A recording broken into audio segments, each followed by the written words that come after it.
Good afternoon, everyone, and thank you for joining us today for our workshop to discuss the Climate Action Plan for Transportation Infrastructure, commonly known as the CAPTI. My name is Matthew Yazgat, and I am the Deputy Director of SB1 Programming at the California Transportation Commission.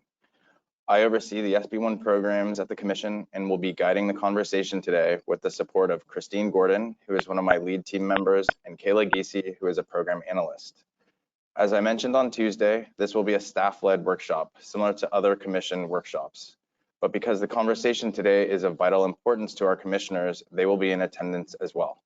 We are currently joined by Chair Hillary Norton, Vice Chair Bob Alvarado, Commissioner Leanne Eager, Commissioner Joseph Liu, and Commissioner Fran Inman. I will now turn it over to Christine Gordon to cover workshop logistics. And Commissioner Rocco Davis, thank you. Thank you, Matthew. On GoToWebinar system, please find the webinar panel located on the right-hand side of your screen.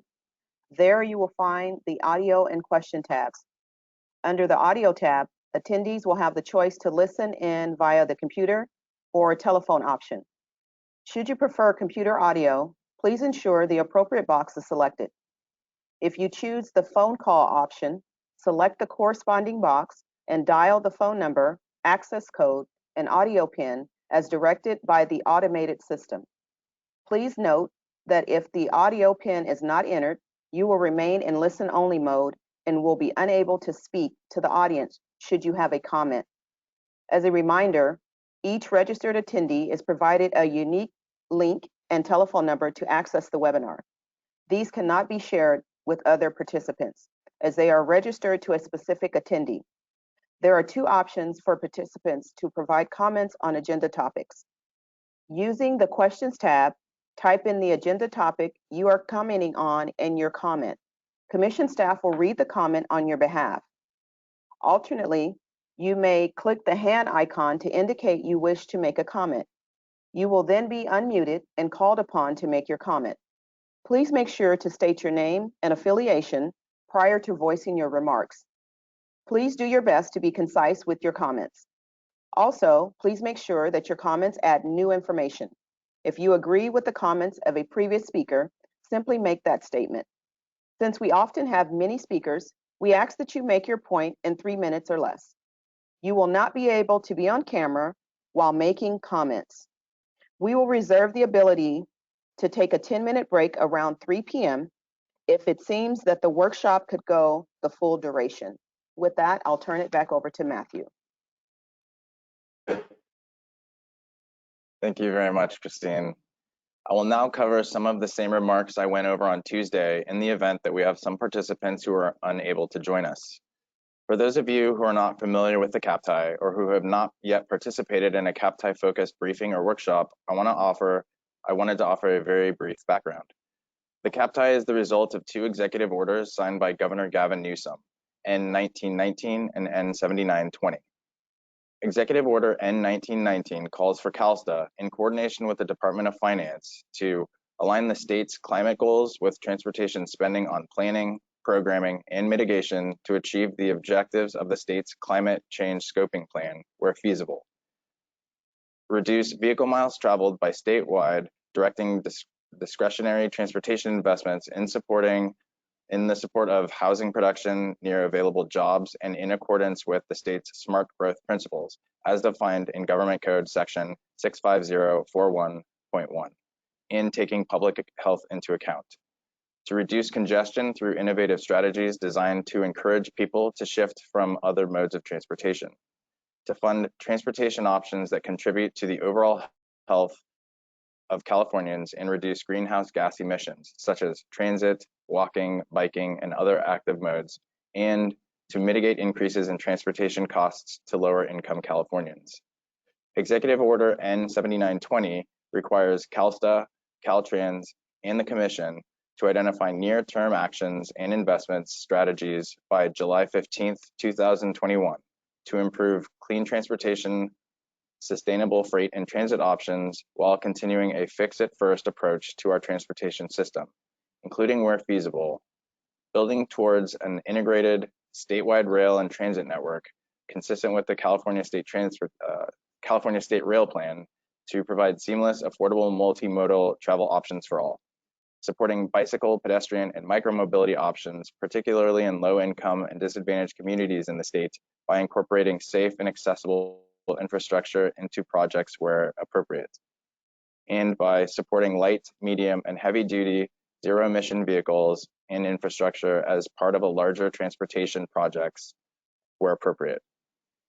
CalSTA describes CAPTI as a holistic investment framework and outlines accompanying strategies and actions on how the state should invest billions of dollars of transportation funding where state agencies play a role in project selection or nomination.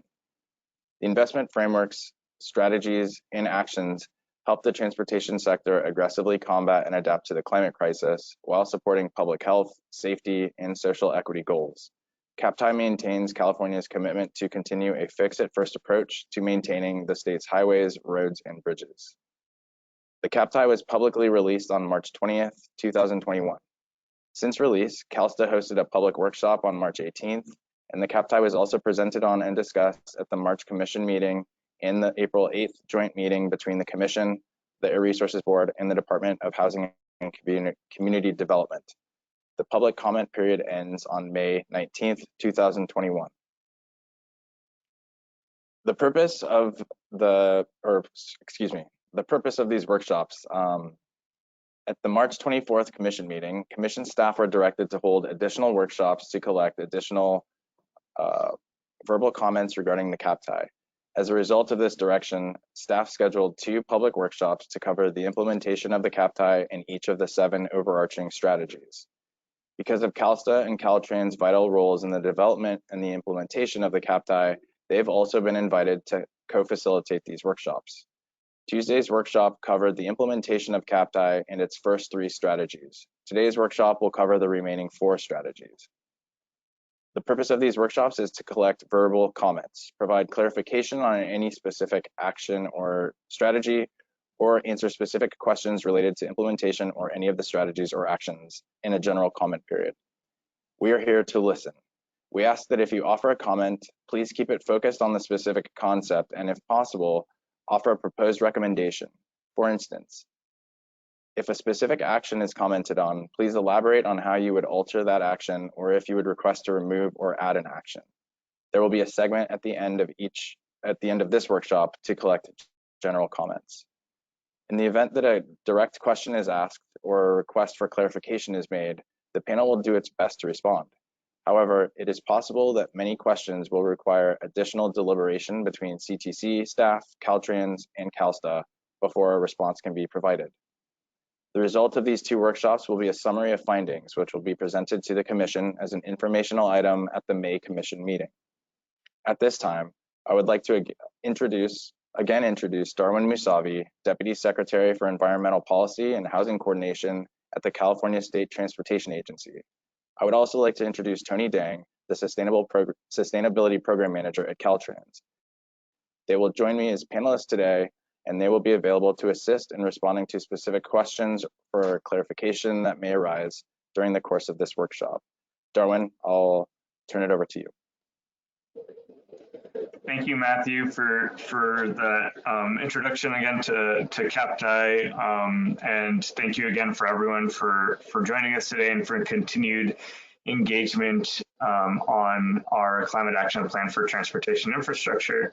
I don't want to spend too much time with additional remarks here. Looking forward to getting into comments and input from all of you. Just as Matthew mentioned, I do want to remind folks that our comment period deadline has been extended till May 19th, and you can find information on the CalSTA website as to where to provide your written comments. And again, thank you to CTC for hosting this and for having us, and looking forward to hearing the comments. And Tony, I'll give you an opportunity to make any opening remarks if you'd like. Sure. Good afternoon, everybody. Tony Dang, Sustainability Program Manager in the Caltrans Director's Office. I just want to take a moment to thank the Commission for working with Caltrans and agency to create this space to collect additional feedback on the CAPTI. One thing I did want to highlight that I believe Jeannie highlighted on Tuesday was the department has released a new strategic plan, and in that strategic plan, we have identified leading climate action as a priority for the department, and we are just so excited to implement many of the actions identified within the CAPTI as part of our new strategic direction as a department. And we really look forward to hearing from all of you and collaborating with all of you to make the actions identified in CAPTI a reality. So thank you, and looking forward to the conversation. Thank you, Tony. Thank you, Darwin. We'll now go ahead and transition into the strategies. So each of the following slides will outline the remaining 4 strategies and their associated actions. The information was derived from Appendix A at the end of the published draft CAPTI document. I will read each overarching strategy and subsequent action individually. After each action, we will pause to allow for any participants to virtually raise their hand to verbally provide a comment, or we will check for written comments in the question function. There will also be general comment period at the conclusion of the slides. Again, I want to reiterate that we will be compiling all comments we receive for an update to the Commission at the May CTC meeting. For this reason, I respectfully request that you clearly state your name, your affiliation, and provide your comment or ask your question. Thank you very much, and we will now transition to Strategy 4.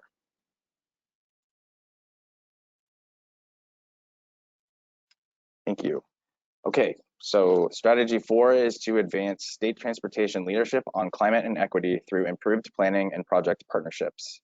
Strategy 4.1 is to develop and implement the Caltrans Strategic Investment Strategy, the CSIS, to align Caltrans project nominations in with the CAPTI investment framework. This action will develop the CSIS to guide project nominations and will implement that CSIS for Caltrans only and Caltrans partnered project nominations. Caltrans will be the lead agency of this action, and it's set for a short-term time frame. And I will now turn it over to see if we have any comments or questions. Yes, we have one. We have a couple of questions that are coming in. So the first question is from Mike Bullock. Mike says, could infrastructure include the hardware, software, and sensors design and implementation of an environmentally sound and economically fair car parking system? Okay, and either Darwin or Tony, I would turn it over to you if you are able to respond.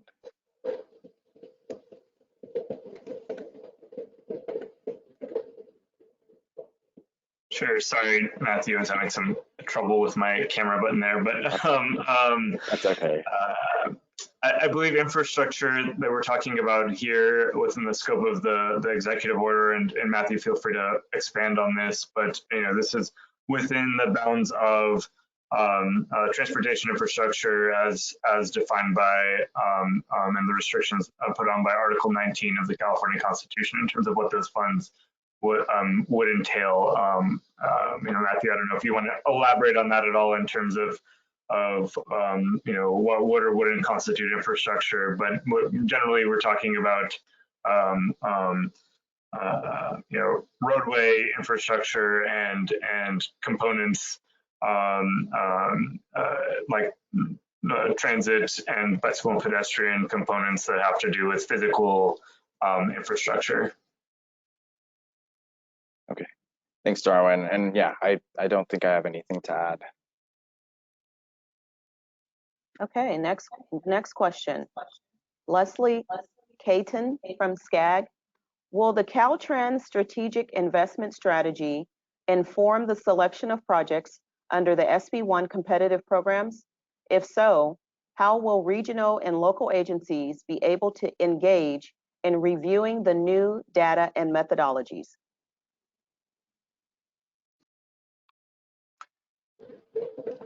I could take that one, Matthew. So the CSIS is currently under development, and so I think that when the CAPTI is finalized, I think that the department will be looking to engage local and regional partners, MPOs included, in the conversation around the actual framework for the CSIS, as well as for the actual project nominations. And for the first part of the question around whether the CSIS would apply to the SB1 competitive programs, it's my understanding that the CSIS is intended to apply to all of Caltrans sponsored project nominations, including the SB1 competitive programs. Thanks, Tony. We have another comment. It's from Sarkis Paycheck from Santa Barbara County Associations of Governments. For Strategic 4.2, we ask that previously funded interregional corridors that were funded through SB1 and the STIP interregional program remain eligible and a priority for completion as part of CAPTI and the 2021 ISIP. Thank you. Thank you, Sarkis, for the comment. We have one hand raised, and it's Mike Woodman. Mike, I am unmuting you, and you are free to speak. Thank you. This is Mike Woodman representing the North State Super Region. Just quickly wanted to support the comment by Sarkis. But question for Darwin, kind of along that same line. Will CalSTA commit to clarifying language in the CAPTI document to acknowledge the need for investment in rural corridors that do not substantially increase VMT, given that the documented safety and operational needs, as well as the documented impacts of climate change, now make the need for these improvements in high wildfire risk areas even more critical? This would acknowledge the governor's direction to align where feasible. Thank you, Mike. And Darwin, I'll give you an opportunity to respond. Sure. Thank you, Mike, for your question. I think specifically referencing the language around projects that induce travel, the current language in the document does acknowledge that we're not talking about capacity in general, but projects that have the potential to increase passenger vehicle travel specifically. We call out that this happens particularly in congested urbanized settings. In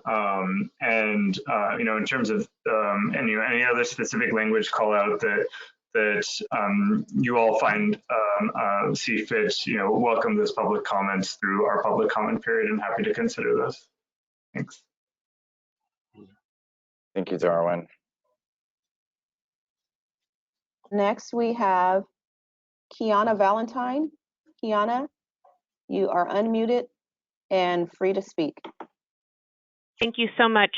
Good afternoon, everyone. Kiana Valentine, Executive Director of Transportation California. Glad to have another opportunity to dive further into the CAPTI's proposed strategies today. I wanted to weigh in on strategy S4-2 and align my comments with that of Sarkis as well.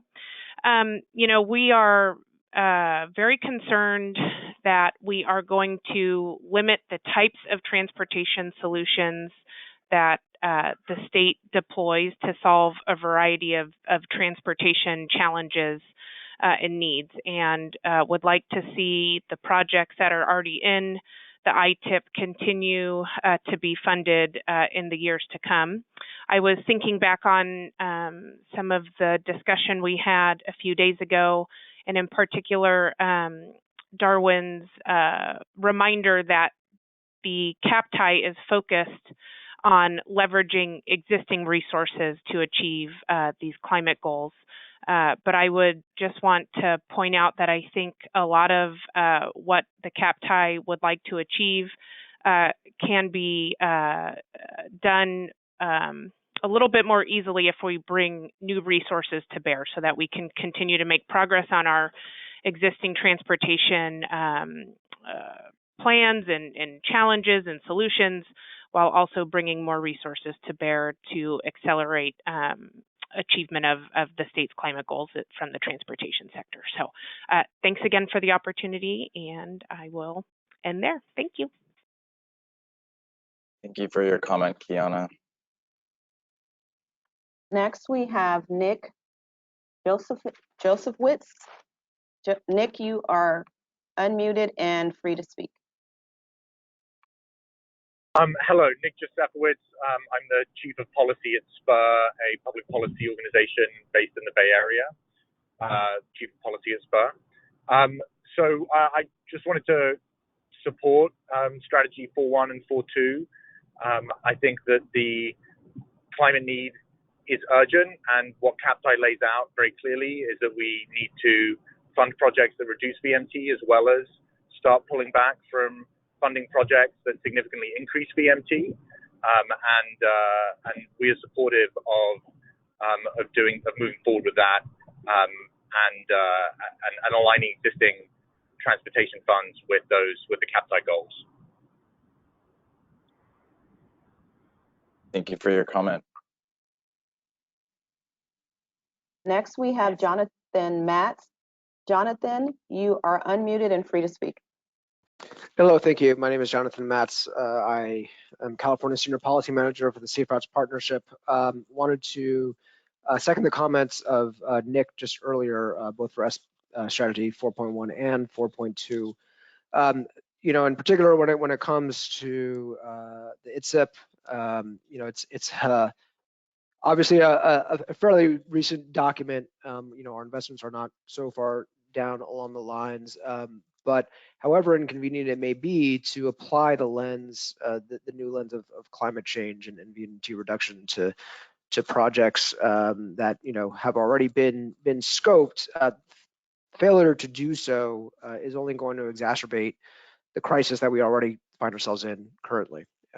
So I would strongly recommend not muddying the waters or in any way holding back on the incredibly rigorous scrutiny that we need to apply all transportation investments to going forward. And, you know, we do need to think about seriously limiting what kinds of projects happen in the state going forward, and prioritizing, if not only limiting our investments to those that are going to actively reverse the trends of climate change and sprawl that we find ourselves grappling with currently. So that would be my comment on that. And while we are always in the search for new funding, it's also quite clear, I think, to any outside analysis that there's a lot that can be achieved with the considerable resources that we do already have. They're not sufficient by any means, but there's quite a lot of reallocation that can lead to considerably better outcomes in the long term. Thank you. Thank you, Jonathan. Your comment kind of tailed off, so I'm assuming you were complete.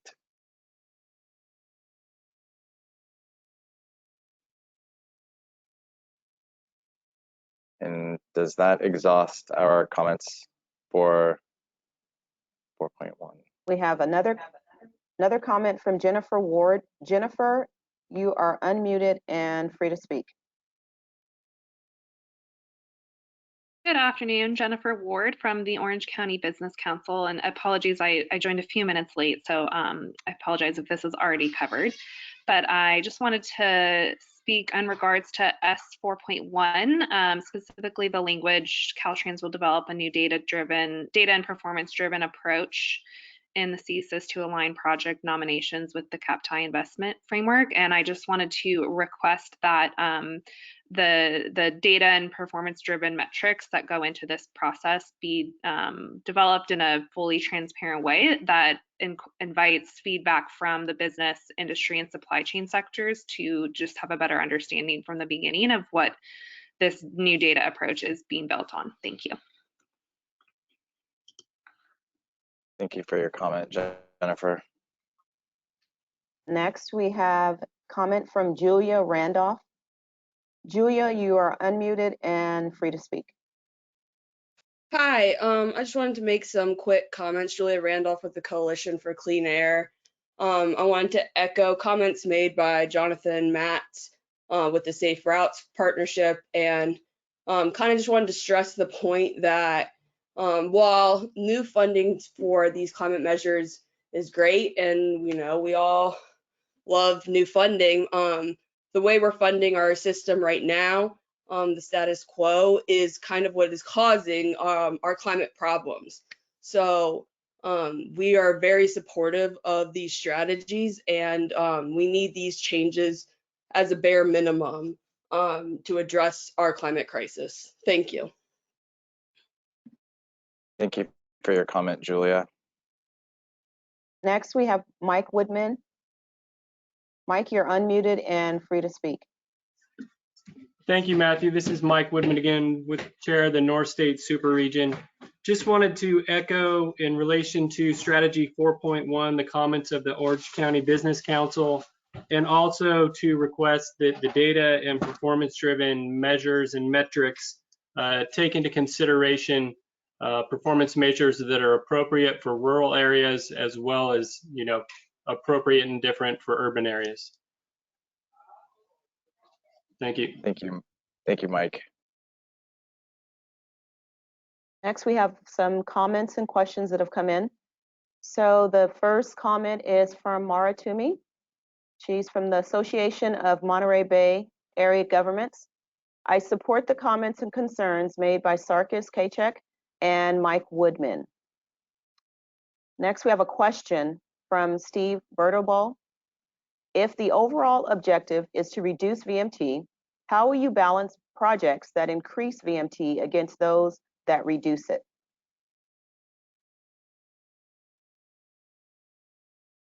That's a good question. And either Darwin or Tony, I would turn it over to you if you have a response. Sure. Thank you for that question. And, I think, generally speaking, the document does specifically call out in terms of induced travel projects that significantly increase VMT. So, we're not looking at kind of minor impacts, but kind of overall substantial and net impacts. So, weighing both the potential for a project to reduce and increase, and a lot of this, as 4.1 points to, requires new analytics and deeper understanding of how to evaluate those VMT aspects of projects along with other aspects of projects. So that's part of why we're to be able to answer some of these questions really needed to do a lot more analysis and come up with improved tools to assist us. Thank you, Darwin. I can also just add that the intent with the CSIS is really to take a look at our investments along these multiple kind of dimensions and performance metrics, right? So it's not a simple question of looking at VMT increasing project or not VMT increasing project. We also want to be taking a look at the safety benefits of a project, the accessibility and mobility benefits that our project provides, the equity and livability benefits that our project provides. So we really have to look at projects holistically, which I think speaks to CAPTA's overall holistic approach to transportation spending. Thank you, Tony. Our next comment is from Elizabeth Ames. The comment is, how will alignment of HOV express lanes capable of inducing demand and vehicle volume commit to reducing VMT on 2-lane state highways, such as State Route 84, Niles Canyon, a watershed for Alameda County?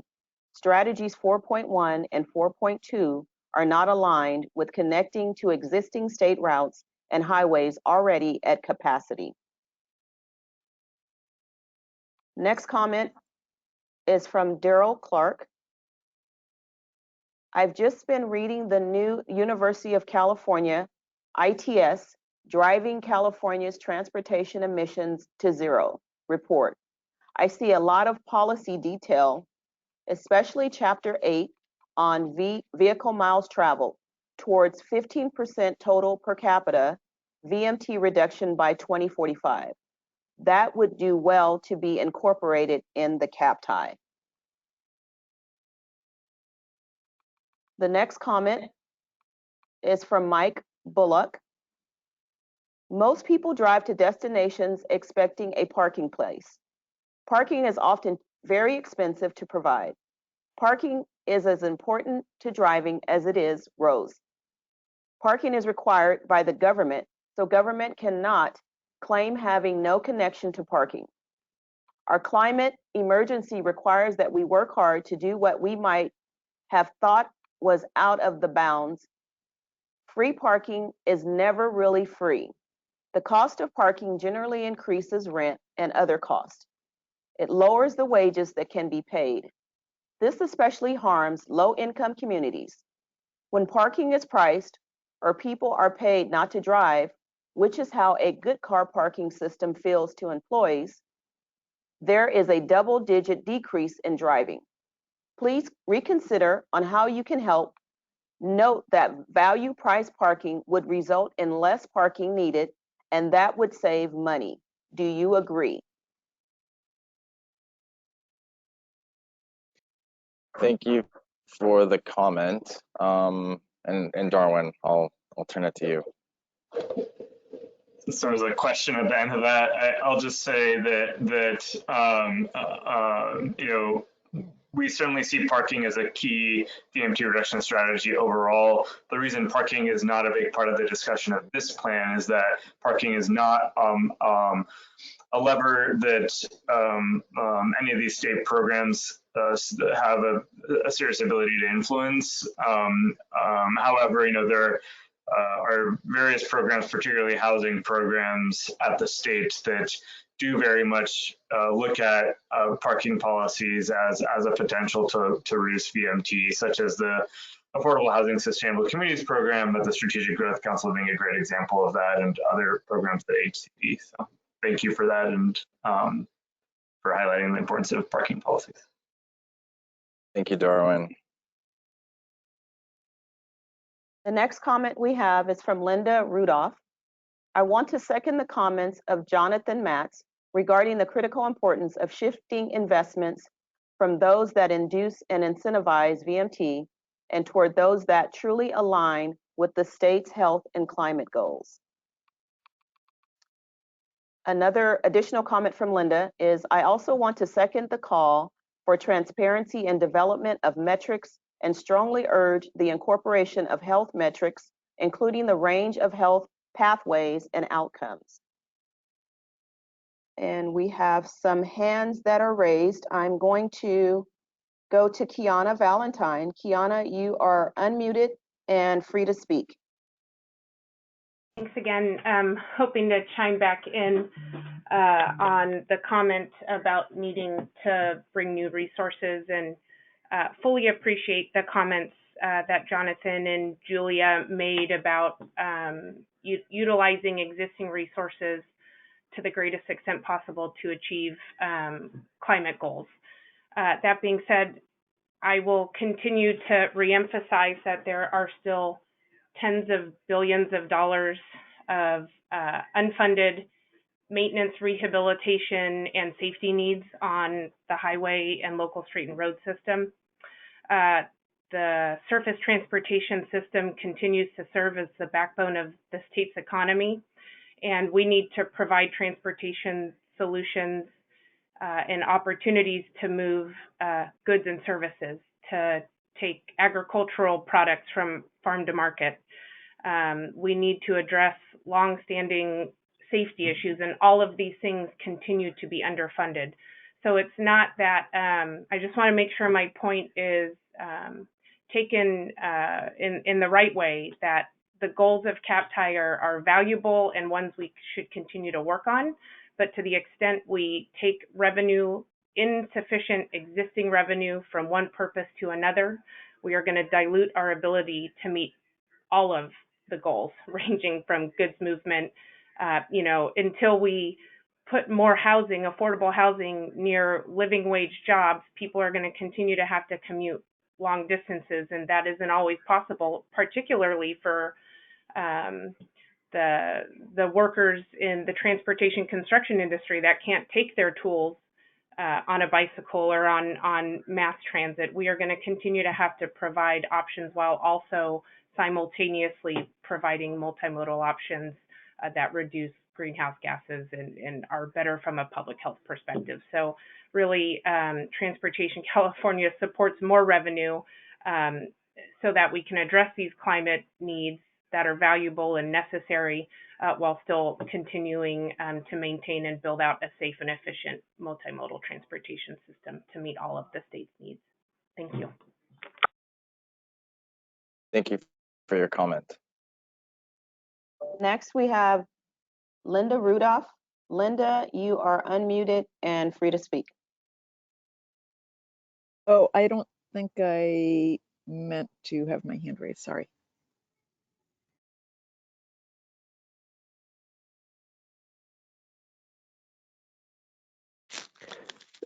Hi, this is Jonathan Matz again. I seem to have been unmuted, but I didn't actually specifically hear my name called. Yes, I'm sorry, Jonathan. You're unmuted and free to speak. Sorry about that.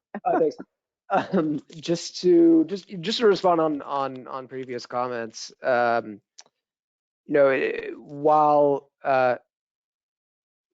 we certainly understand that specific trades and businesses you know, are relying on auto use to perform their functions, that you know, highway infrastructure exists for that, and we're certainly not saying it shouldn't. There are elements of CAPTI, of course, that involve prioritizing zero emissions vehicles, particularly for heavy duty and for freight, and you know, that's a part that we want to emphasize. But it's in expanding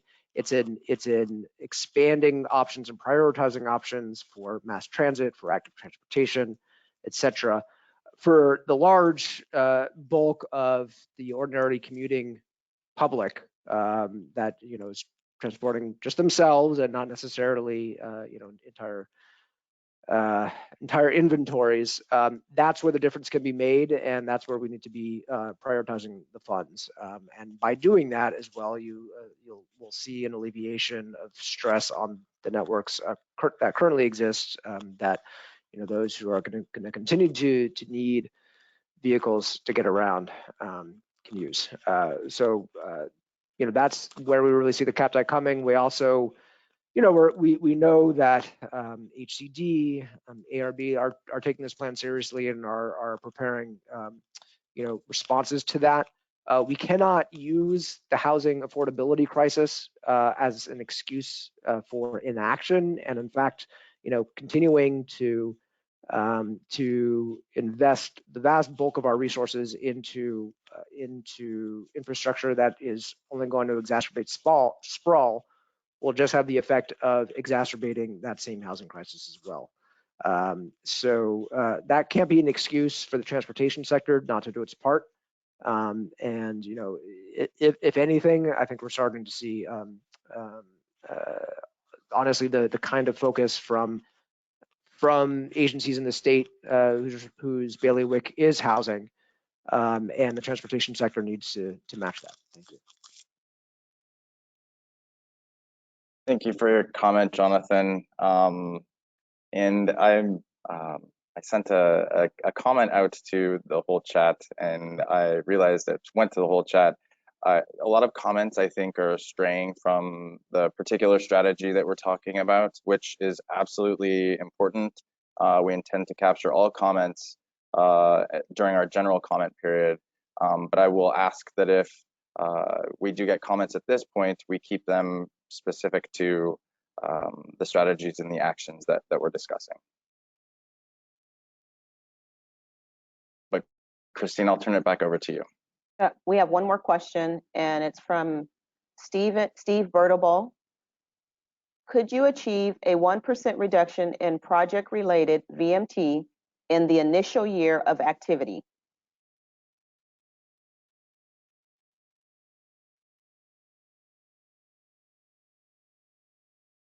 That's a good question. And Darwin or Tony? Yeah, that's a good question. So, you know, this action plan is mainly kind of a policy framework and a process-oriented document in terms of various changes. And since we're not directing, you know, specific outcomes from those changes in terms of, you know, X number of projects change from this kind to that kind or anything like that, it's difficult to make a commitment to VMT reduction of a certain percentage. I will say that we've heard, you know, through public comment here and are interested in working with the Resources Board through their scoping plan effort to think about, you know, what role CAPTI plays in the larger VMT reduction efforts that are needed. So we'll be exploring that and are interested in doing more to come up with more quantified outcomes that can come from our plan, but we're not there yet. Thank you, Darwin. Okay. For the sake of moving on, and I do believe we've captured strategy 4.2 during this portion as well. So why don't we move on to the next strategy, please? Okay, so strategy 4.3 is to update the 2023 State Highway System Management Plan, otherwise known as the SHSMP, to meaningfully advance CAPTI investment framework. The description of this action is to update the 2023 SHSMP with meaningful integration of CAPTI investment framework. To update the 2023 SHSMP's shop and maintenance investment strategies and performance outcomes to align with the CAPTI investment framework. This update will include the following approaches or considerations at a minimum: active transportation, climate resiliency, nature-based solutions, greenhouse gas emission reduction, and climate smart decision-making. And this action will incorporate roadside land management activities related to wildfire prevention into the SHSMP, such as prescribed and managed fire, and other strategies aligned with the California Forest Carbon Plan and the draft Natural and Working Lands Implementation Plan. This strategy is set for Caltrans as the lead agency, and the duration of implementation is considered medium term over the next 3 to 7 years. And I'll turn it over to any comments or questions we might have on this particular action.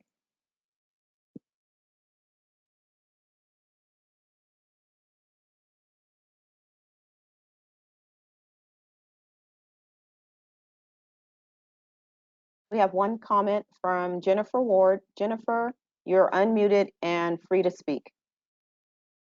Hi again, thank you. Jennifer Ward with OCBC. I just wanted to ask for some additional clarification on what climate smart decision making means and would include. And just the kind of reason I was asking is that's sort of the type of language that like could give the indication or impression that funds are going to be diverted away from their intended use of operations and maintenance of critical highways and that sort of concern that we've talked about already. Thanks. Thank you, Jennifer. Either Darwin or Tony, I'll turn it over to you.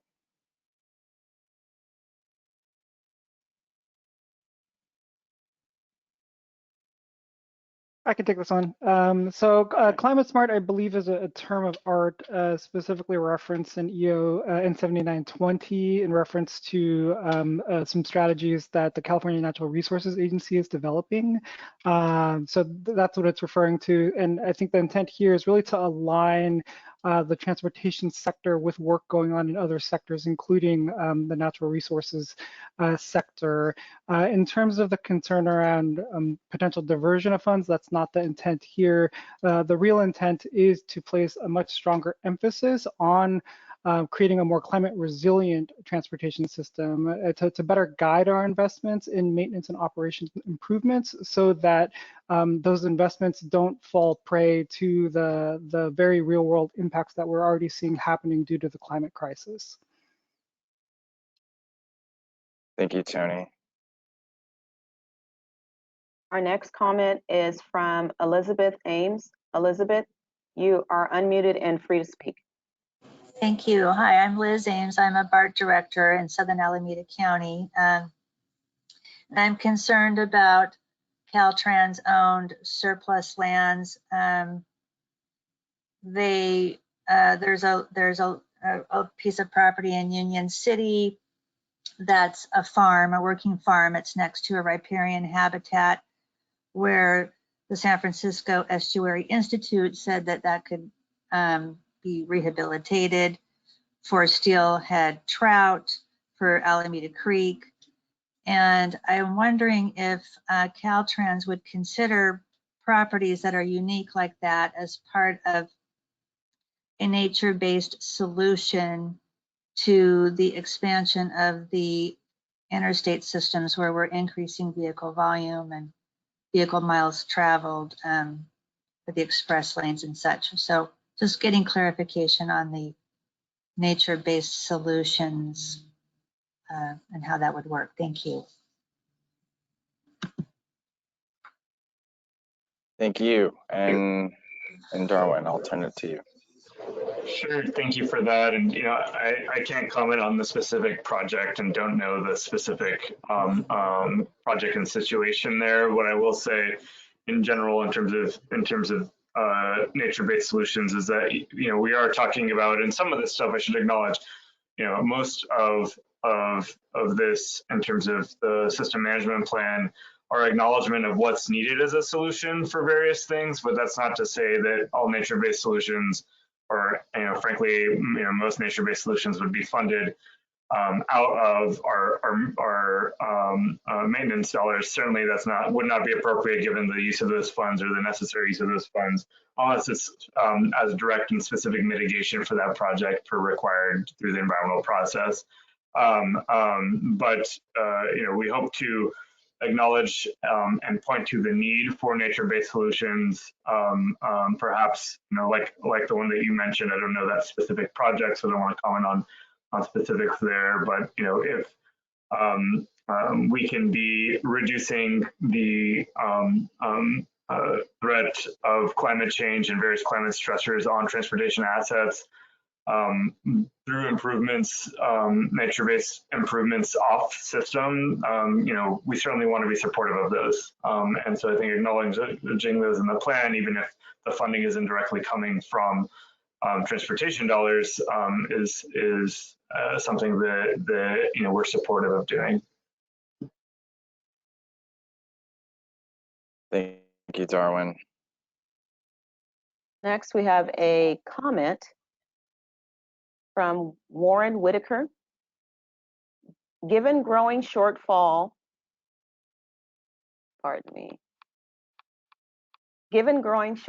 demonstrated in the SHSMP, it is important to balance new objectives with fix it first. Important to maintain SB1 intent. Next, we have a question. How does 4.3 interact with the asset management planning? Thank you for the question. Either Tony or Darwin, I'll turn it to you.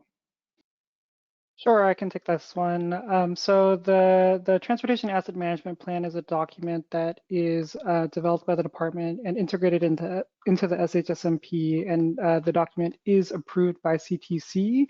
There is an interface, but this action does not call for any changes to the existing asset management process, nor does it ask CTC to take any specific actions around the asset management process as it interfaces with this document. Thank you, Tony. Next, we have Mike Bullock. Mike, you are unmuted and free to speak. Yeah, okay, thank you. Well, I'm really happy to see that the state is considering how to improve your management of our highway system. I think it's well known that we are behind in our maintenance. We actually have bridges which are becoming dangerous.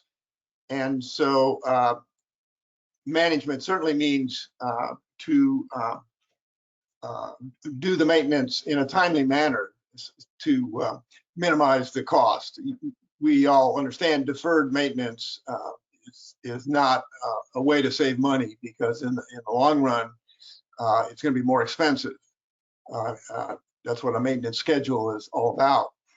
And besides that, I believe all lanes should be managed. We've heard this phrase, manage lanes. I believe that the managed lanes of my highway system, your highway system, should begin as soon as my Tesla leaves my driveway, because it's on public property at that point. And we all own that, and it should be properly managed. I don't know anybody that owns something worth billions of dollars that just lets people use it for almost free. It is way underpriced. And I do want to be respectful to the fact that this needs to be means-based. We cannot take money from people that do not have extra money. But I believe I'm not a worthy recipient of welfare, which is how I feel when I drive on the public roads. And so I'm all for a road use charge, of course, and all roads should be operated that way. And I love the fact that you used means-based, and let's go ahead and understand what that means. That means you're going to need a database of the people that own these cars. What is their net worth? What is their income? And that's scary to a lot of people, but it's not as scary as climate destabilization. And I don't think we have any choice but to use pricing properly. And as I've said, my Democratic Party Central Committee has wrestled with a road use charge, and we have a long resolution that we hammered out and adopted. And of course, we see it through an equity lens. And I would love to share that with you. But and of course, there was tremendous fear and privacy and those kind of issues. We had to talk through all of that. And so I'd like to share that with you. Thank you. Thank you for your comment. We have a question from Steve Bertable. Will maintenance projects that reuse pavement constituents be prioritized? What about e-maintenance equipment?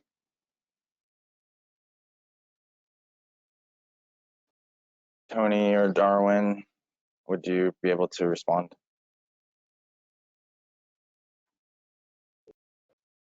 To take those things into consideration. Thank you.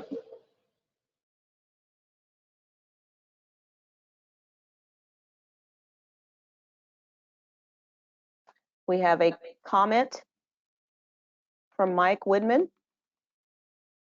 4.3, the North State Super Region supports elevating the need for vegetation management within highway corridors and high wildfire risk areas. Next comment is from Nick Josephwitz, Chief of Policy at SPUR. SPUR supports Key Action 4.3, update the 2023 State Highway System Management Plan to meaningfully advance CAPTI investment framework. Incorporating climate-smart decision-making will reduce the risk and cost of maintaining state transportation assets. We have a comment from Elizabeth Ames. Elizabeth, you are unmuted and free to speak. Oh, sorry. Well, okay. I didn't mean to raise my hand, but I want to thank everybody for acknowledging the climate resilience of the interstate system and the highway systems. I hope that there is some kind of land management related to wildfires as well. You know, I'm near Niles Canyon, which PG&E has rated this as extremely hazardous. There's a 2-lane highway through there, State Route 84, which is a beautiful scenic highway. And I applaud these efforts to try to reduce the wildfires and the strategies ahead and the challenges ahead. So thank you. Thank you for your comment. Okay. And that is all the comments and questions we received on 4.3. So let's proceed to the next slide, please. Okay, and we still have some strategy 4 actions here, so I will cover both of these. Strategy 4.4 is to refocus Caltrans corridor planning efforts to prioritize sustainable multimodal investments in key corridors of statewide and regional significance. This action will provide direction to Caltrans districts on identifying key corridors of statewide and regional significance. It will require corridor planning efforts to prioritize sustainable multimodal investments. It will update Caltrans Corridor Planning Guide and CTC's comprehensive multimodal corridor plan guidelines accordingly. And it will support the development of innovative safety solutions based on the safe systems approach that advance sustainable transportation modes, particularly in rural communities. I will also proceed to action 4.5. And then we can take questions and comments at that point on either 4.4 or 4.5. 4.5 is to develop and implement Caltrans Climate Action Plan, the CCAP. This action will develop Caltrans Climate Action Plan aligned with the CAPTI investment framework. It will establish baseline and reduction targets from all sources, including from use of the state highway system and internal operations for greenhouse gas emissions, GHG. It will establish baseline and reduction targets from all sources, including from use of the state highway system and internal operations for vehicle miles traveled. It will establish mode share targets for passenger travel, and it will explore use of sustainability rating system for use on Caltrans projects. At this time, I will pause and we will take any questions verbally by raised hand or in the questions function.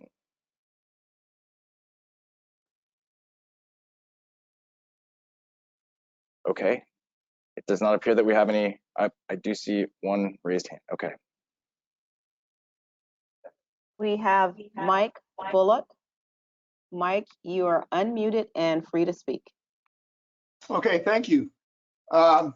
Regarding our desperate need to have good car parking systems developed and implemented, I'm happy to see S 4.5 does not have that ugly word infrastructure, because I guess you're saying that infrastructure can never be car parking. And yet, so that says develop a climate action plan. I also noticed that you are the Transportation Commission, our Department of Transportation, our Caltrans, and there are many other examples of state employees. And these employees may have so-called free parking. That's a terrible system. They may have be in a parking garage and they may pay per month, and that's a terrible system. They may have parking meters, or they may wander around in the neighborhoods and park their car. That's a terrible system. In other words, the state of California could develop a good car parking system, and that would be done by a third-party vendor. So you would issue a RFP to companies which are comfortable with technology. Just as an example, Amazon is doing a store, and their system is called Just Walk Out. That's the name of their system. I'm not making that up. Just Walk Out. So people go into the grocery store, they get everything they want, and they leave with it. They put it on their bicycle right away. They will get a receipt for everything. So parking could be that way, but the government's not going to do that. Amazon could do that. Many companies could do that. We have the wonderful technology, but government doesn't understand. You don't hire systems engineers that are in touch with the technology. But I could provide you with a draft RFP, which would specify the car parking system. It needs to be value priced. It needs to be shared. Parking is always better when shared. Talk to an urban planner. Parking should be shared. And it should provide earnings to the people that are losing money because of parking, and needs to be fully automated, as I described. Just walk out, or, just park the car and walk away. Of course, the system would guide you to the parking that you want, so there would be that feature, and so people would not be driving around looking for parking. So So anyway, these are some ideas that are desperately needed. I hope that it's not illegal to work on that because that does say climate action plan, and there's no infrastructure word there. Thank you for your comments. Next, we have Nick. Nick, I see your hand raised, but you do not have your audio set up. If you can get your audio set up, and we'll come back to you. I have a few questions and comments. So one of the questions is, aren't most of Caltrans investments funded by the gas tax and thus have very limited ability to fund transit on highway corridors?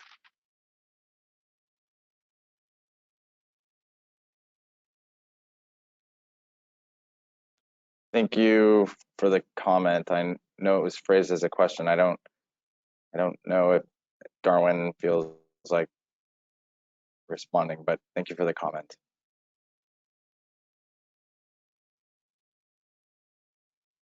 Next, we have a comment from Warren Whitaker. For both 4.4 and 4.5, please consider adding language ensuring Caltrans partnership with MPOs and county transportation commissions, especially in self-help counties, in these efforts. A question from Steve Bertable. Will multimodal freight movement systems be prioritized?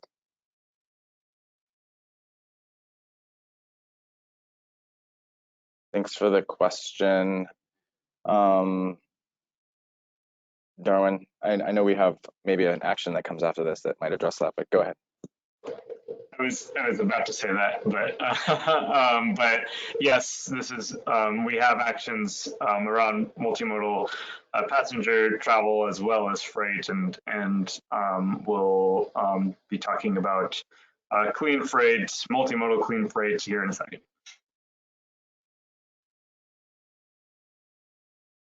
Next comment is from Linda Rudolph. As a public health professional, I strongly support the proposed establishment of VMT reduction targets from all sources.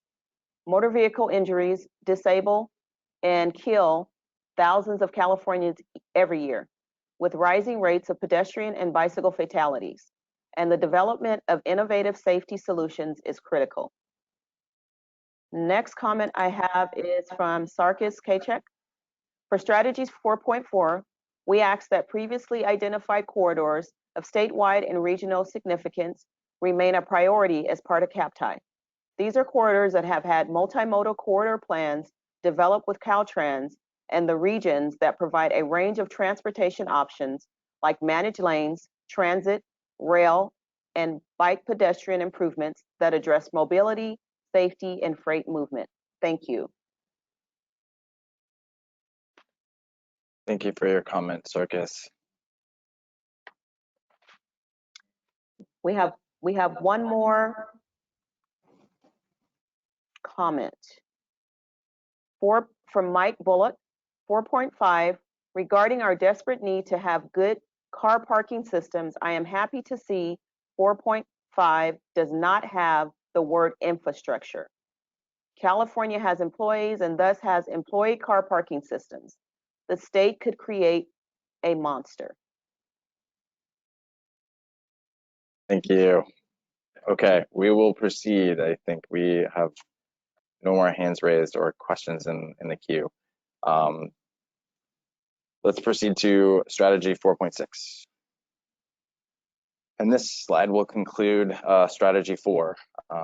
Action 4.6 is to incorporate zero emission freight infrastructure needs in the California Freight Mobility Plan, the CFMP. This action will update the CFMP and project list to incorporate zero emission freight infrastructure needs. It will also analyze the CFMP project impacts and mitigations for environmental justice communities. I will pause here and see if we have any questions or comments. We have Will Barrett. Will, you are unmuted and free to speak. Thank you very much. This is Will Barrett with the American Lung Association. Very much appreciate the opportunity to comment today.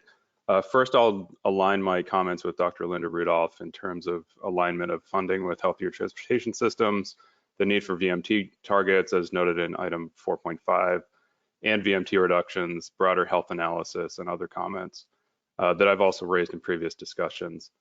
The CAPTI process is extremely important to beginning to improve and address the health disparities caused by the transportation system in California. Key to that is the reduction in VMT, the reduction in transportation pollution, and shifting transportation technologies as we're looking at in item 4.6. The ZEV freight focus here is really important. We support that focus area and the actions included under 4.6. The Lung Association this week just released our 22nd annual State of the Air report, which highlights again that Californians are facing the most difficult air pollution challenges in the United States. 98% of Californians live in areas with polluted air. 7 of the 10 most ozone polluted cities are in California. People of color are 61% more likely to live in an area with a failing grade nationally in our report. And climate change is making the job of cleaning our air much more difficult and speaks to the need for the CAPTI process and shifting our focus in our transportation investments. The transportation sector is the leading source of air pollution and carbon pollution in our state. Within the transportation sector, the heavy duty sector is a dominant source of NOx emissions that generate ozone pollution that threatens public health. The need for zero emission infrastructure is clear, and that's why we're supportive of this action in the plan. We also support the action to analyze freight projects and their impacts on disadvantaged communities, and think that that's critical. We know that there's significant disparities in exposures and negative health outcomes due to the heavy duty trucking sector, and we need to be analyzing that across all state transportation funds, not just within this category or just within the freight sector, but we think that a broader health analysis and a broader screening for health and equity impacts or benefits should be incorporated into all state transportation decisions. Thank you very much. We look forward to working with you to continue the process of developing and shaping the final CAPTI and the implementation process that'll come forward. We think this is critical for public health and appreciate all the attention to health and equity in the process. Thank you. Thank you for your comment, Will. Next, we have Elizabeth Ames. Elizabeth, you are unmuted and free to speak. Thank you, Elizabeth Ames, BART Director, and I concur with the last speaker. I have growing concerns about freight coordination with the ports. I've met with many of the ports in Northern California. It would be Stockton, Benicia, Richmond, and Oakland. Oakland really seems to be the most problematic, but 90% of their products are trucked out. And with the increase in potential freight that's going to drive the California economy, I think that the planning for zero emission freight and Oakland in particular would be critical, since Capitol Corridor wants to increase service with 15-minute headways between Sacramento and San Jose, and then there's plans potentially to go to San Francisco with the new Transbay tube. So I think analyzing the port needs, their expansion plans, and kind of combining those needs with what Capitol Corridor wants to do would then allow you to focus on things such as the critical areas that could alleviate bottlenecks. There's also, just to mention, there's a Union Pacific Railroad bridge between Benicia and Martinez. It was operational in 1929. It's a drawbridge, and it has to be coordinated with vessels. So it frequently provides, where it causes delays for both freight and passenger rail. So I think these kind of efficiencies could be improved with the fix it first approach, and then also you could incorporate the zero emission standard to improve areas such as Oakland. So thank you again for advancing these kind of strategies forward. Thank you for your comment. Next, we have Mike Bullock. Mike, you're unmuted and free to speak. Okay, thank you. And I apologize for my typo with that monster, the car parking system. Although a company that could do that work and had done that work might take over, might be a bit disruptive. So that typo wasn't, it was sort of informative in a way. But anyway, regarding S46, my company sent me to North Yorkshire County in the UK probably 35 years ago.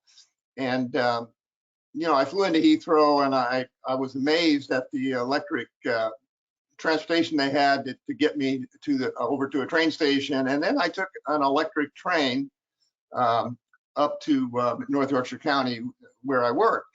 I was quite surprised to see that their trains are electric. I think we should understand that's not zero emission. Right now, we're maybe 30–35% renewable electricity. So it's still, we have a ways to go, but we do need that. But I certainly support this country getting their rail electrified and shipping that way. That should be more heavily used. And I think we're underpricing the driving on the roads, and so that the trucks do better. And of course, we need to push in the direction of electric trucks and delivery. I have heard that there's a state that has notified, has a law basically that is going to disallow deliveries with trucks which are not electric. And by the way, all this electrification that we have to have for freight and for cars and my Tesla and your Tesla, it means we need a road use charge as soon as possible. I mean, obviously, we're going to have to go very, very fast, and there's not much gas. I'm not seeing gas stations anymore.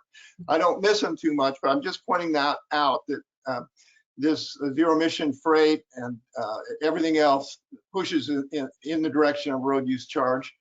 But I do support this S46, and the electrification of our trains is, they shouldn't be what they are. They should be electric as we speak, but that's not the way history played out. But that needs to be corrected. So that's my comment. Thank you for your comment, Mike. Next, we have Julia Jordan. Julia, you are unmuted and free to speak. Thank you. My name is Julia Jordan. I work with Leadership Council for Justice and Accountability. We're a nonprofit organization based in Fresno, and we work with many communities across the San Joaquin and Eastern Coachella Valley who are impacted by truck traffic, especially as the goods movement and warehousing industries, rapidly expand, and given that facilities are often located in low-income communities of color and environmental justice communities. So we support the overall direction of this plan, and thanks for the opportunity to comment and for the recognition, particularly in this strategy around the impacts and mitigation that's needed for environmental justice communities. I just want to echo the comments by Will Barrett around the importance of the sort of health analysis and health lens on this. And generally, I think we support the need to build out zero emission heavy duty infrastructure and efforts to not just consider, but really start to require that there's EV infrastructure for trucks across the state, and support the goals that the state has identified broadly when it comes to the transition to zero emission heavy duty vehicles. And so these comments also speak to, in addition to this strategy, and to 1.4 as well, on the TSEP program. But I think one main point I wanted to bring up was that in addition to just sort of the infrastructure and the zero emission vehicle transition, it's really important to also keep in mind that, with the expansion of trucking and with residents who live near facilities where there's trucks rolling in and out every day, Sometimes it's also important to think about, rerouting strategies and, limitations on idling and the safety concerns that come with that amount of truck traffic in a neighborhood that may not have proper pedestrian facilities, where, kids may be trying to walk to school or to go catch a bus. And so there's other elements involved with actually living in a neighborhood with that much truck traffic that need to be considered beyond just the greenhouse gas emission reductions that come with transitioning the technology itself. So I hope that the agencies can sort of think about incorporating that more into the strategies around EV transition for heavy duty, and of course ensure that those solutions are being developed with community-led priorities, and proper community engagement. Thank you. Thank you for your comment, Julia. Next, we have Jennifer Ward. Jennifer, you're unmuted and free to speak. Hello again, Jennifer Ward with the Orange County Business Council, and I just wanted to echo some of my previous comments about the business community sharing the common goal we're all working towards, addressing climate change, and that we're committed to address the challenges climate change presents. As it relates to the freight industry and this particular strategy, I can't say enough how critical this sector is to keeping California's economy moving, and how important it is that this plan not sort of negatively impact the ability to move people, goods, and services. So I just wanted to request or comment that as we incorporate the zero emission strategies into the freight plan and heavy duty vehicle technologies, don't discount and don't deprioritize the role that increased capacity has to play in some congested areas, especially as sort of the transition to these EV technologies does change and improve over time to be able to move the same amount of volume of goods as existing technologies. So, just even as we've seen the skyrocketing demand for goods during this past year, that's expected to grow over the next several decades. And just, again, want to really encourage that those in this industry be involved in the conversation about how to incorporate ZEV strategies into the state's plan in a way that doesn't sort of negatively impact the drivers of commerce in the state. Thank you. Thank you, Jennifer, for your comment. Okay, we have comments. First one is from Lucy Dunn. Caltrans does not keep performance metrics on bike lanes now, at least not publicly, and past metrics show they are being primarily used for males for exercise. Please incorporate appropriate systems for women and performance metrics that show equity here. Next comment is from Nick Josephwitz. Spurs supports key actions 4.4 and 4.5, but hopes that you would consider adding language to 4.4 that specifically elevates the role of dedicating lanes for transit, very high occupancy vehicles, and high occupancy vehicles to provide faster and more reliable travel times for sustainable road users. Next comment is from Elizabeth Ames. Consider multimodal systems such as installing park and ride areas along strategic interstates can cross county lines, would allow for regional buses and connections to BART and Capital Corridor stations, linking interstates to regional buses and rail. Another comment from Lucy Dunn. Please be sure local funding and investment measures approved years ago by voters and not consistent with the state's goals are preserved in order to keep faith with local voters needed and expectations to increase capacity and alleviate congestion. Next comment from Warren Whitaker. Important to recognize different segments of the overall goods movement system can transition to zero emission faster and cheaper than others. Important to not penalize those segments that might take more effort and time, as incentives to a transition for those might be more critical in getting entire goods movement sectors to zero emissions.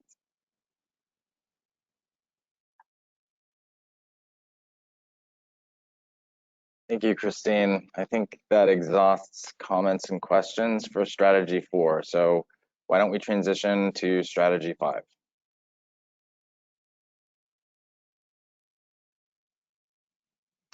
Okay, because strategy 5 contains these 3 actions, I'm going to go ahead and read over them together. If you do have questions or comments on any of these, we will address them after I present this slide.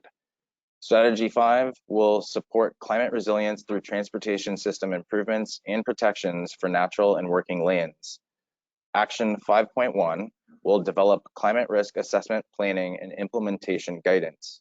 This will update the OPR climate risk assessment guidance. It will collaborate to integrate climate risk guidance into Caltrans planning and project delivery processes, and it will integrate Caltrans district climate change vulnerability assessments and district adaptation priority reports in implementation guidance. Action 5.2 will update the SHOP and SB1 competitive program guidelines to incentivize climate adaptation and climate risk assessments and strategies. The description of this action is CalSTA and CTC will evaluate OPR and Caltrans climate risk assessment planning and implementation guidance and pursue inclusion into the SHOP, TARCP, and SB1 competitive program guidelines. And Action 5.3 will explore incentivizing land conservation through transportation programs. This action will evaluate natural and working lands climate smart strategy concepts for inclusion in next scheduled updates to regional transportation plans and the SB1 competitive guidelines.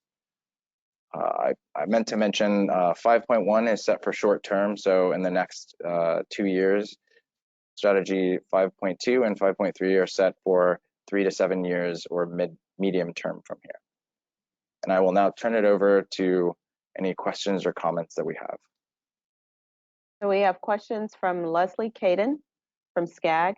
Regarding 5.2, how will recommendations stemming from AB 2800, climate safe infrastructure, be integrated into program guidelines outside of recommendations from the Interagency Natural and Working Lands Climate Smart Strategy?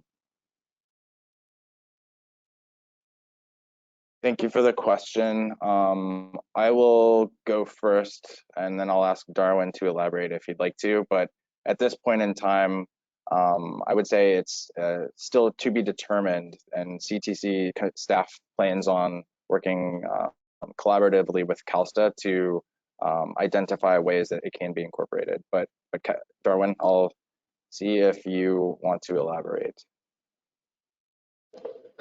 Yeah, thank you, Matthew. I just wanted to point out that I know the question was about S5.2, but on S5.1, the guidance that OPR is working on is an update and a next step to the AB 2800 work that was referenced in the comment. And so as 5.2 says, CalSTA and CTC will take a look at that updated guidance as part of their update process. But to Matthew's point, that will happen in the guidelines process, and as no determination has been made there.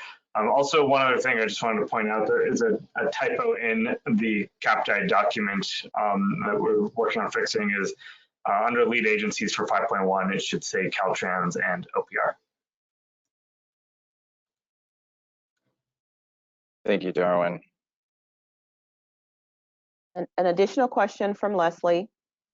Regarding 5.3, could you elaborate on what strategy 5.3 could entail? Again, I'll probably turn it over to Darwin because I think maybe some of the developments of 5.1 will kind of lead into how it's considered in 5.3.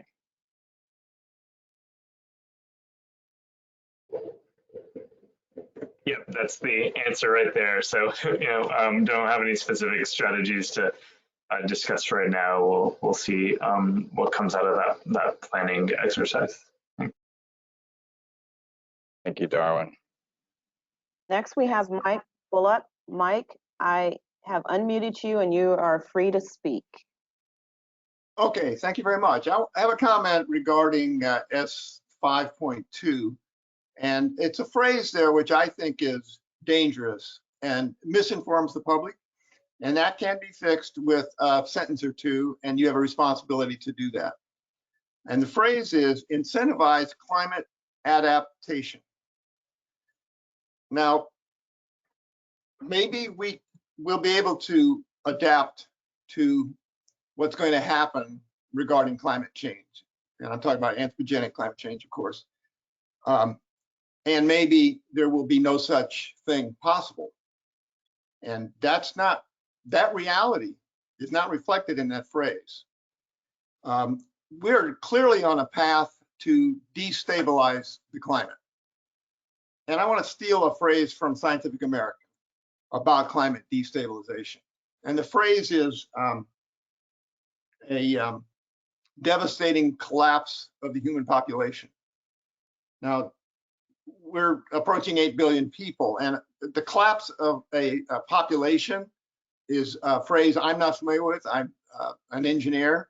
I'm not a biologist. But when a population collapses,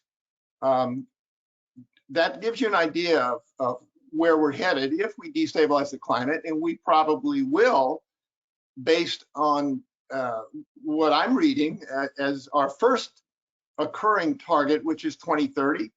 And I believe it's 80% below 1990 levels, even though the state mandate is 40%, and then 0 by 2045. But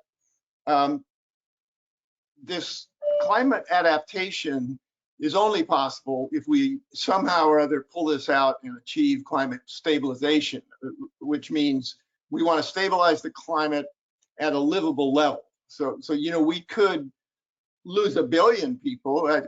We're talking about our habitat, and we're talking. So that means starvation. You know, there's no food. We can't produce enough food because heat waves have wiped out large areas. It gets too hot, all the crops die, and the wildlife dies, and the livestock dies, and so that's kind of where we're headed. And so you have to say, you have to point that out to the public when they read that climate adaptation. That's very that phrase is wonderful. I mean, it comforts people that you're going to do climate adaptation. Okay, this climate change is something we can adapt to. Wouldn't that be wonderful if that's true? That may not happen.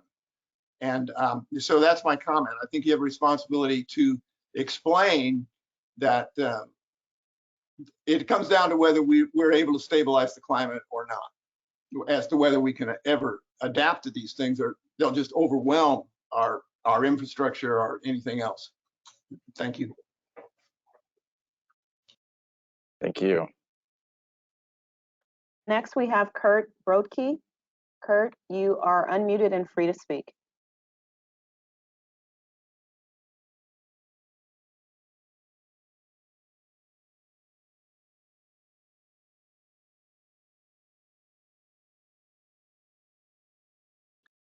Okay, so we're going to move on to Mike Woodman. Mike, you're unmuted and free to speak. Thank you, Mike Woodman, Chair of the North State Super Region. Darwin, question for you on 5.1. Will the climate risk assessment consider and identify transportation improvements in high-risk wildfire corridors that are needed in order to facilitate evacuation and emergency response? Thank you. Thanks, Mike, for that question. So 5.1 will be more general planning guidance in terms of best practices and to-dos that, you know, will very much touch on fire risk as well. In terms of specific, you know, transportation projects and identification and things of that nature, I think that would be more of the role of any updates done to the programming guidance later, and you know, Caltrans' integration of the planning climate risk assessment guidance that OPR creates. So you know, short answer is yes, we will be thinking about fire risk and transportation implications as it relates to planning and programming. Thank you, Darwin. Next, we have Steve Bertable. Steve, you are unmuted and free to speak.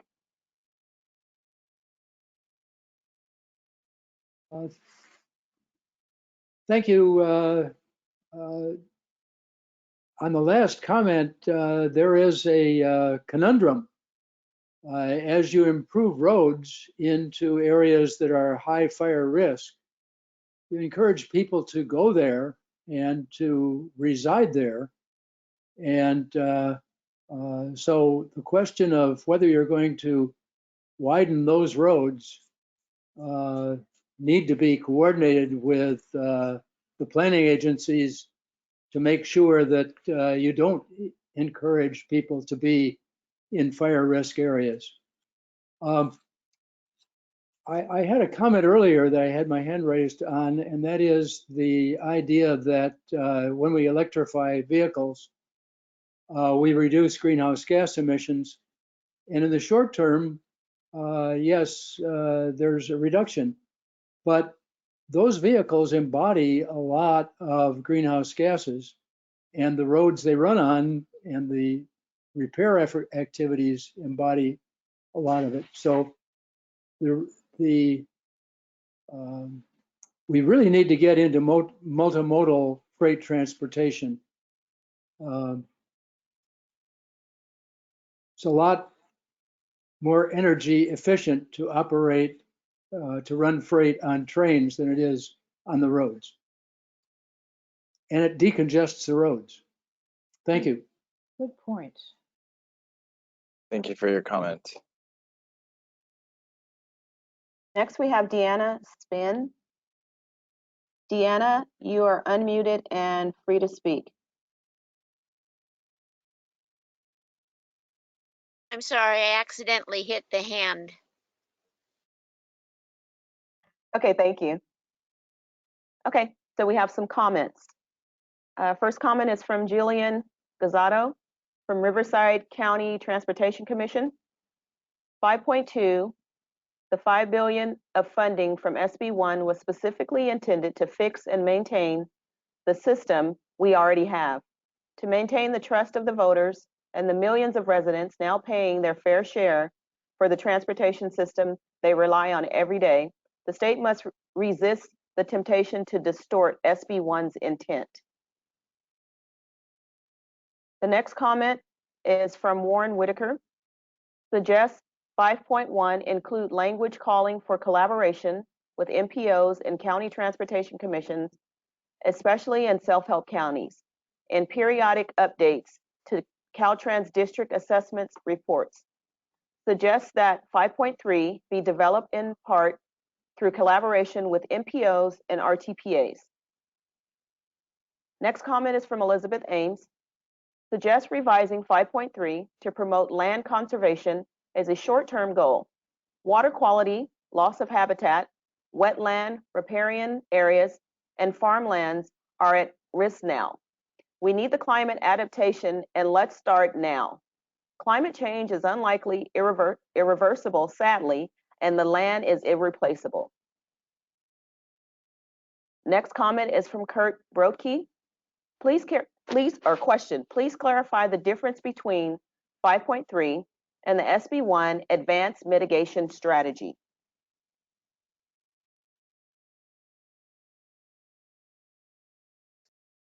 That is a good question, and I will be honest, I'm probably not capable of providing a response, Darwin, at this time, I would say. Sure, and I probably don't have a great one either, but I'll take a stab at it. And I think the advanced mitigation program is specifically just that, right? It is tied to how we move forward and more effectively and efficiently deliver mitigation for transportation projects that may include various nature based and conservation related improvements. This is, I think, more about evaluating and exploring a project's ability to think about those things at large and not just about that advanced mitigation mechanism. But certainly very much interlinked and happy to get you more information, or Tony might have some. Just one more thing to add in terms of the comments around potentially perceptions around these actions distorting the intent of SB1. I do want to point to the fact that SB1 includes very specific language calling for all projects funded with SB1 dollars to the extent deemed cost effective and where feasible to address the negative effects of climate change and to make transportation assets more resilient to the impacts of climate change, including fires, floods, and sea level rise. So I believe in our view, this is living up to what is called for in SB1. Thanks. Thanks, Tony, and thank you, Darwin. Next comment is from Jillian again. From RCTC, strongly supports 5.3. We would encourage the state to consider awarding extra points to projects in an area with a state-approved NCCP tied to infrastructure.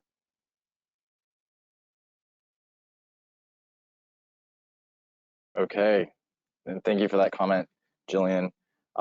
We have no additional questions or comments for strategy 5, so we will proceed to strategy 6. Oh, forgive me, we do have one last comment. We have Nafili Barrett. Nafili, you are unmuted and free to speak. Hi, thank you for the opportunity to comment. Nafili Barrett, Mendocino Council of Governments. Just a couple quick comments regarding S5.2 in Mendocino, rural Mendocino County, where we are seeing impacts to our transportation systems related to climate. We can appreciate the need to adapt, but it's hard to see how the particular programs that are listed in this strategy would be appropriate for achieving those kinds of adaptations that would be meaningful. Additionally, regarding S5.1 and the call for incorporating the district climate change vulnerability assessments and adaptation priorities, what we have seen locally is that those vulnerability assessment and adaptation priorities didn't really thoroughly capture a lot of the climate-related impacts to our transportation system that we're already seeing here locally. And so I would encourage that other sources of information be utilized as well, and not rely too heavily on those vulnerability assessments and priority reports. Thank you for your comments, Nafili. And now we have no additional comments or questions on strategy 5. So let's proceed to strategy 6. I will again cover strategy 6 in its entirety, and if you have comments or questions related to any specific action on this slide, we will address it. So strategy 6 is to support local and regional innovation to advance sustainable mobility. Action 6.1 will explore new mechanisms to mitigate increases in vehicle miles traveled from transportation projects. This action will initiate a collaboration with local and regional transportation agencies to develop new mechanisms for viable vehicle miles traveled mitigation options for highway capacity projects, particularly with equity and lane conservation in mind. It will explore a statewide and regional VMT mitigation bank concept. It will evaluate feasibility and explore potential expansion of advanced mitigation program to include GHG and VMT mitigation. This is a 3 to 7 year strategy. Action 6.2 will convene a roadway pricing working group to provide state support for implementation of local and regional efforts. This action will convene a working group consisting of state agencies and local and regional partners to provide state support to local and regional efforts already underway. This action will create an inventory of various ongoing efforts across the state, and it will outline state and federal statutory and administrative opportunities and barriers to equitable implementation of various roadway pricing applications currently under consideration by local and regional partners, including but not limited to cordon pricing, congestion pricing, and other dynamic pricing tools. And this is a short-term action. And action 6.3 will develop an interagency framework for project evaluation around advancing sustainable community strategies. This action will convene an interagency working group of state and regional agencies, including the state agency MPO work group. It will also develop a framework, for example, a rubric, a checklist, or other guidance for assessment of project's ability to advance the sustainable community strategy. And this is a medium-term action for 3 to 7 years. And at this time, I will turn it over to any questions or comments we might have on strategy 6.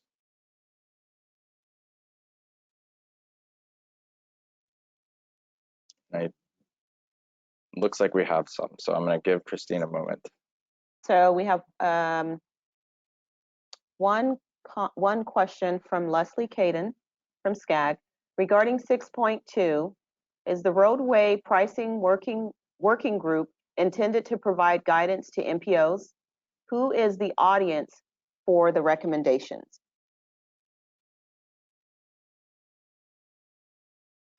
Thank you for the question. And Darwin, I'll turn it over to you.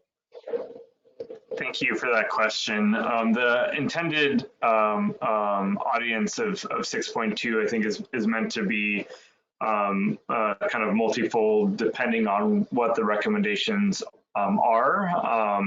So I could see it being a range of things like the administration itself, the legislature, or in some cases, if we're talking about federal barriers, there could be an effort to make comments around some of those federal barriers that we see.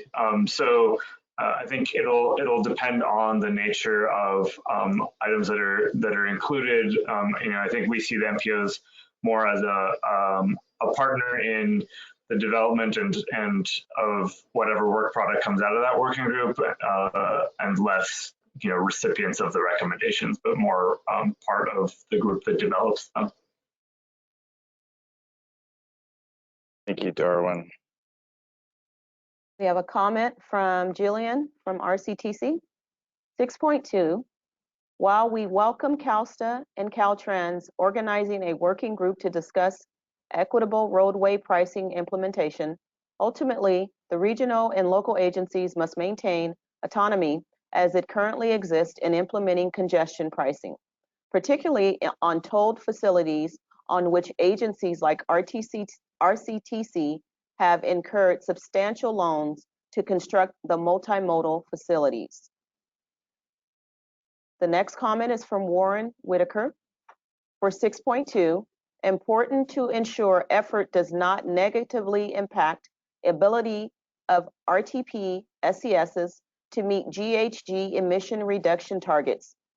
If CARB assumes it is a state action, MPO share of GHG emission reductions must be revised accordingly.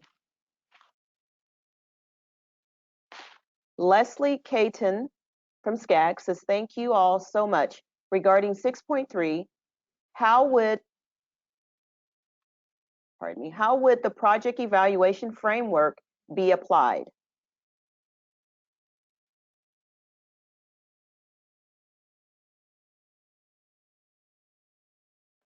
Yeah, it was a comment that kind of turned into a question, Darwin. I'll turn it over to you. Yeah, so 6.3, I believe for the most part is really about evaluating the land use projects that may come forward, and I think particularly in programs like the Affordable Housing Sustainable Communities Program and some other housing-oriented programs, there's been a need to kind of better understand and provide, I should say, regional governments a lever to speak more clearly about, how they see whether a project does further their SCS or not. So, I could see it potentially, if the regional partners are open and agreeable to using it in that way, you know, it being used in various programs like those. But at this point, I think what we're talking about is convening a work group to have the discussion on its utility as described here. Thank you, Darwin. We have a question from Jennifer Ward. Request on 6.2. Can we bring in the perspectives from business, industry, housing, labor on this working group that were left out of the CAP-TI process early on?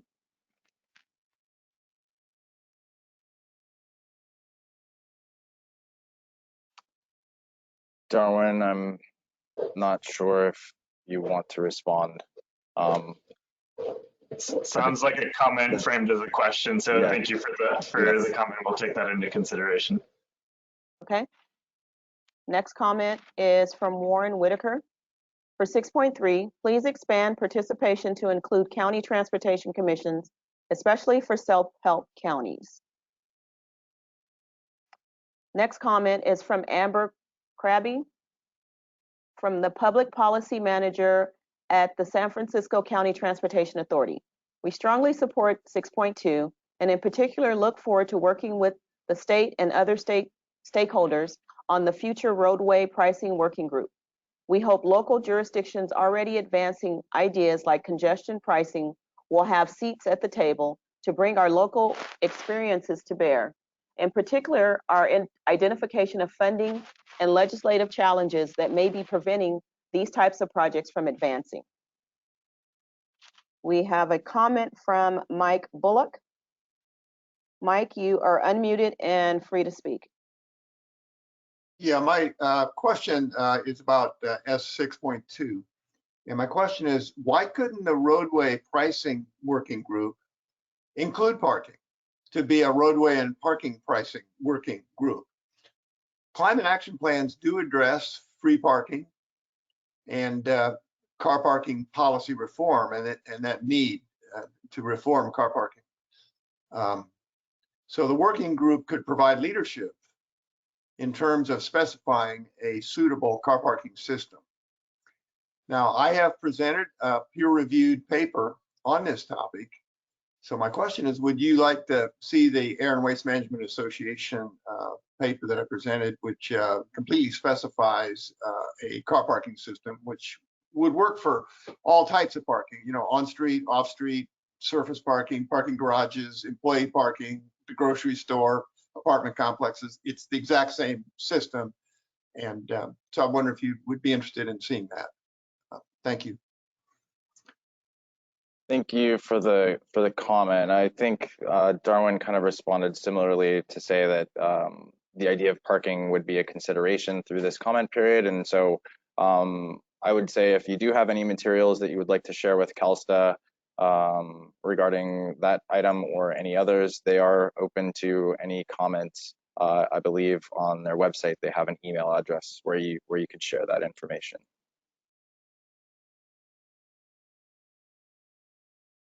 Next comment is from Steve Bertable.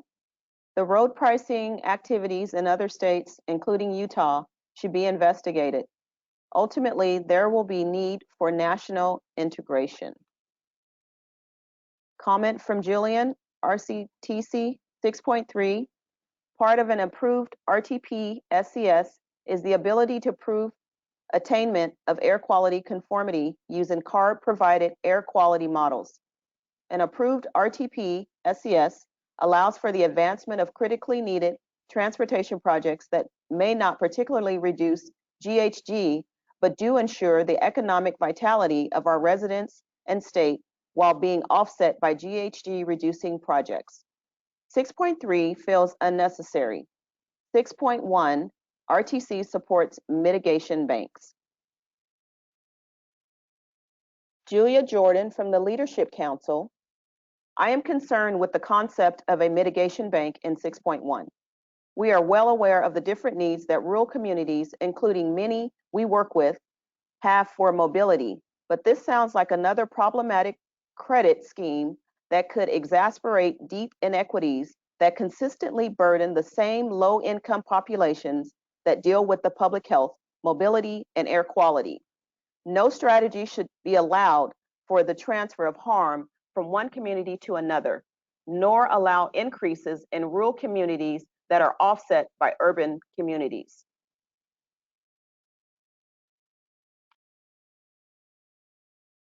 Okay, and I'm getting the signal from Christine that we have no more comments or questions on strategy 6. So I'm going to say we will get into strategy 7 at this time. After the comments and questions we have on strategy 7, I am going to convene for a 5-minute break because it will probably be beyond the 3 o'clock mark. After our 5-minute break at that time, we will come back for general comment and kind of closing remarks. So I will proceed into strategy 7 now. Strategy 7 will strengthen transportation lane use connections. Action 7.1 is to leverage transportation investments to incentivize infill housing production. This action will explore and identify opportunities in transportation funding programs to incentivize pro-infill housing policies and to expand upon recent successes of programs such as the Affordable Housing and Sustainable Communities program. That is set for short term in the next 2 years. Action 7.2 will create a working group to explore potential action to address direct and indirect displacement in transportation programs. This action will convene an interagency working group to explore actions to enable transportation programs to incentivize anti-displacement strategies within their funding frameworks. And that is also set for short term in the next 2 years. And finally, Action 7.3 will explore a highways to boulevards conversion pilot program. This pilot program will identify locally nominated candidate locations for the pilot program. It will develop a feasibility study for a highway to boulevards conversion pilot program, and it will integrate anti-displacement strategies as part of the pilot program concept. And this is set for a medium-term strategy time of the next 3 to 7 years. I will ask Christine if we have any comments or questions on any of the strategies listed in strategy 7.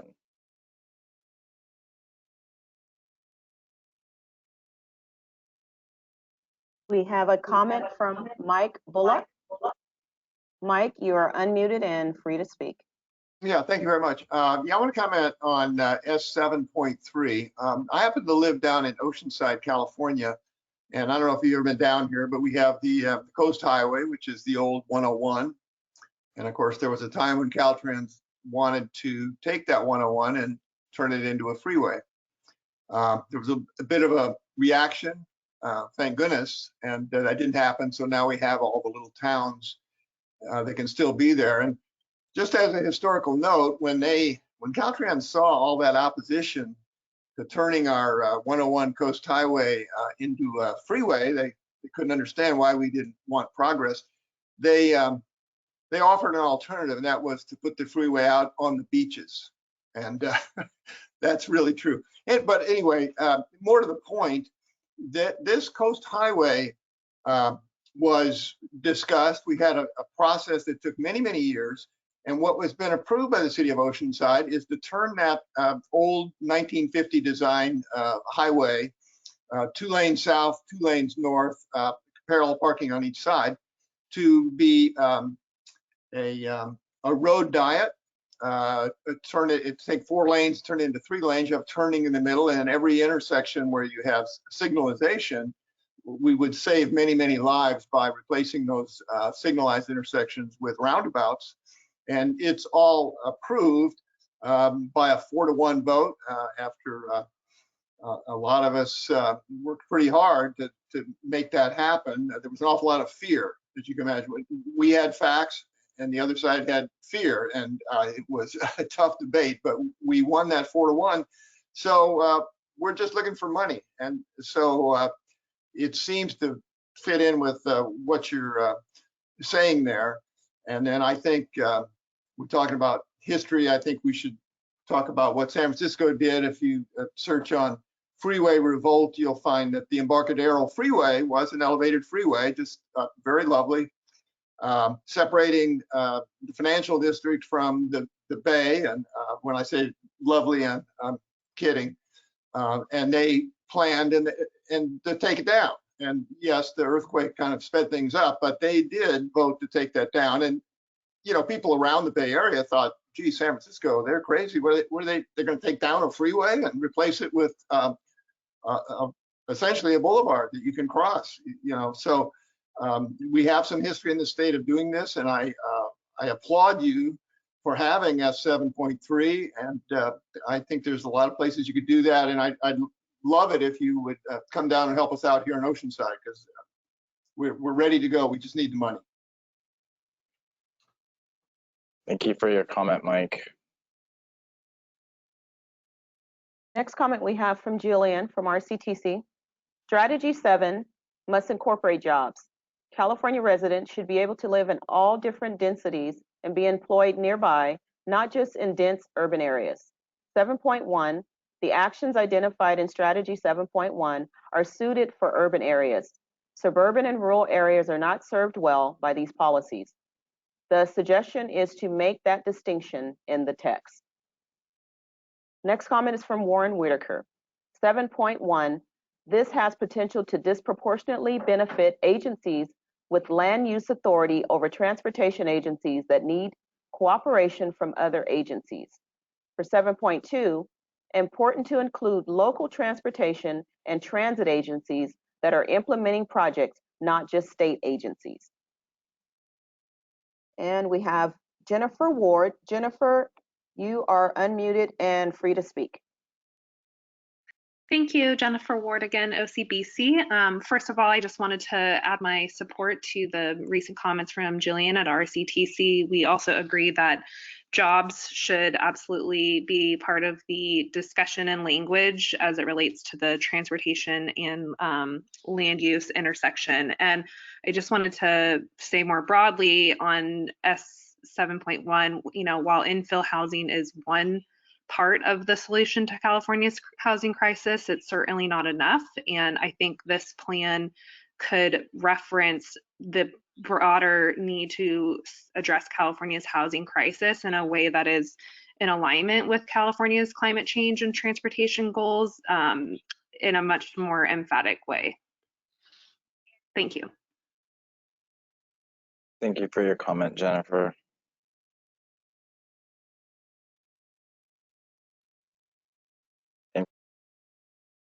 Christine is giving me the signal that we have no additional comments or questions specific to Strategy 7.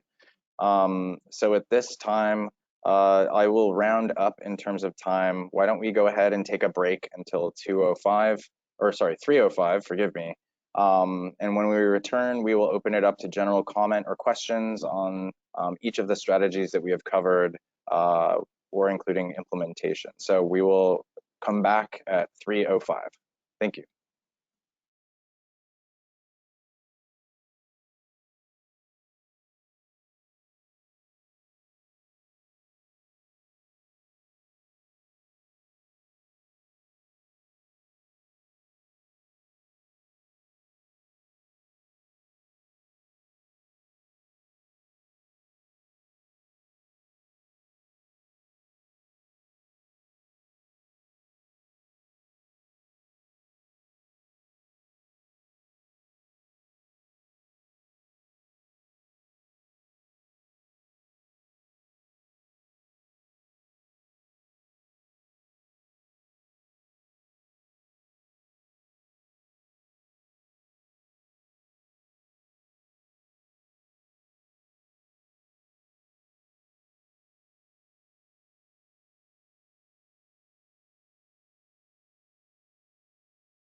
Okay, welcome back.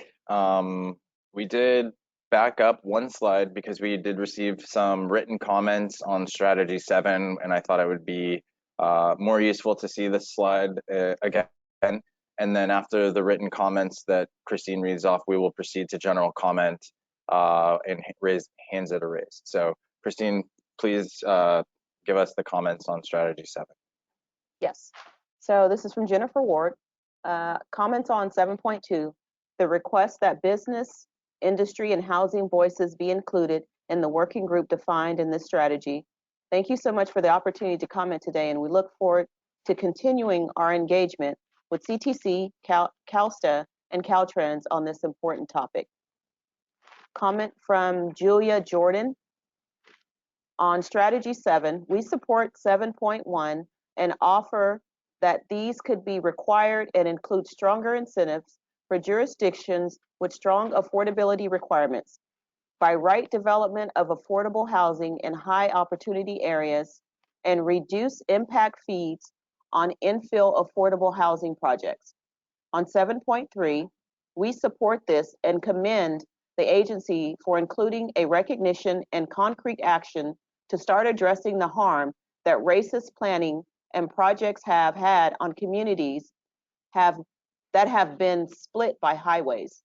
As a reminder, this pilot program must be truly co-designed with Black and Brown residents in neighborhoods that have been devastated by these past issues and not simply a top-down project.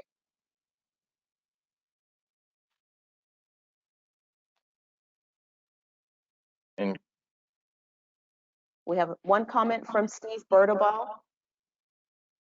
I agree with the cities and counties need strong involvement in these working groups. Comment from Leslie Ames, leverage freight, rail, and port growth needs that may align with passenger rail expansion plans. This will incentivize housing at stations while supporting jobs, ports, freight, and passenger rail needs.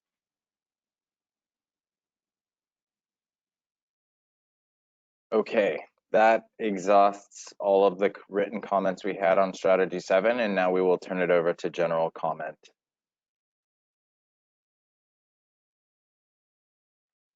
First comment comes from Kurt Brokey. Kurt, you are unmuted and free to speak.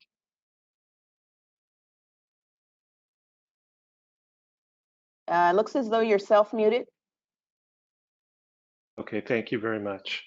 I'd like to thank the CTC and CalSTA staff for this series of workshops. It was very helpful for us, and I think we learned a lot, and we've heard a lot from adjacent agencies.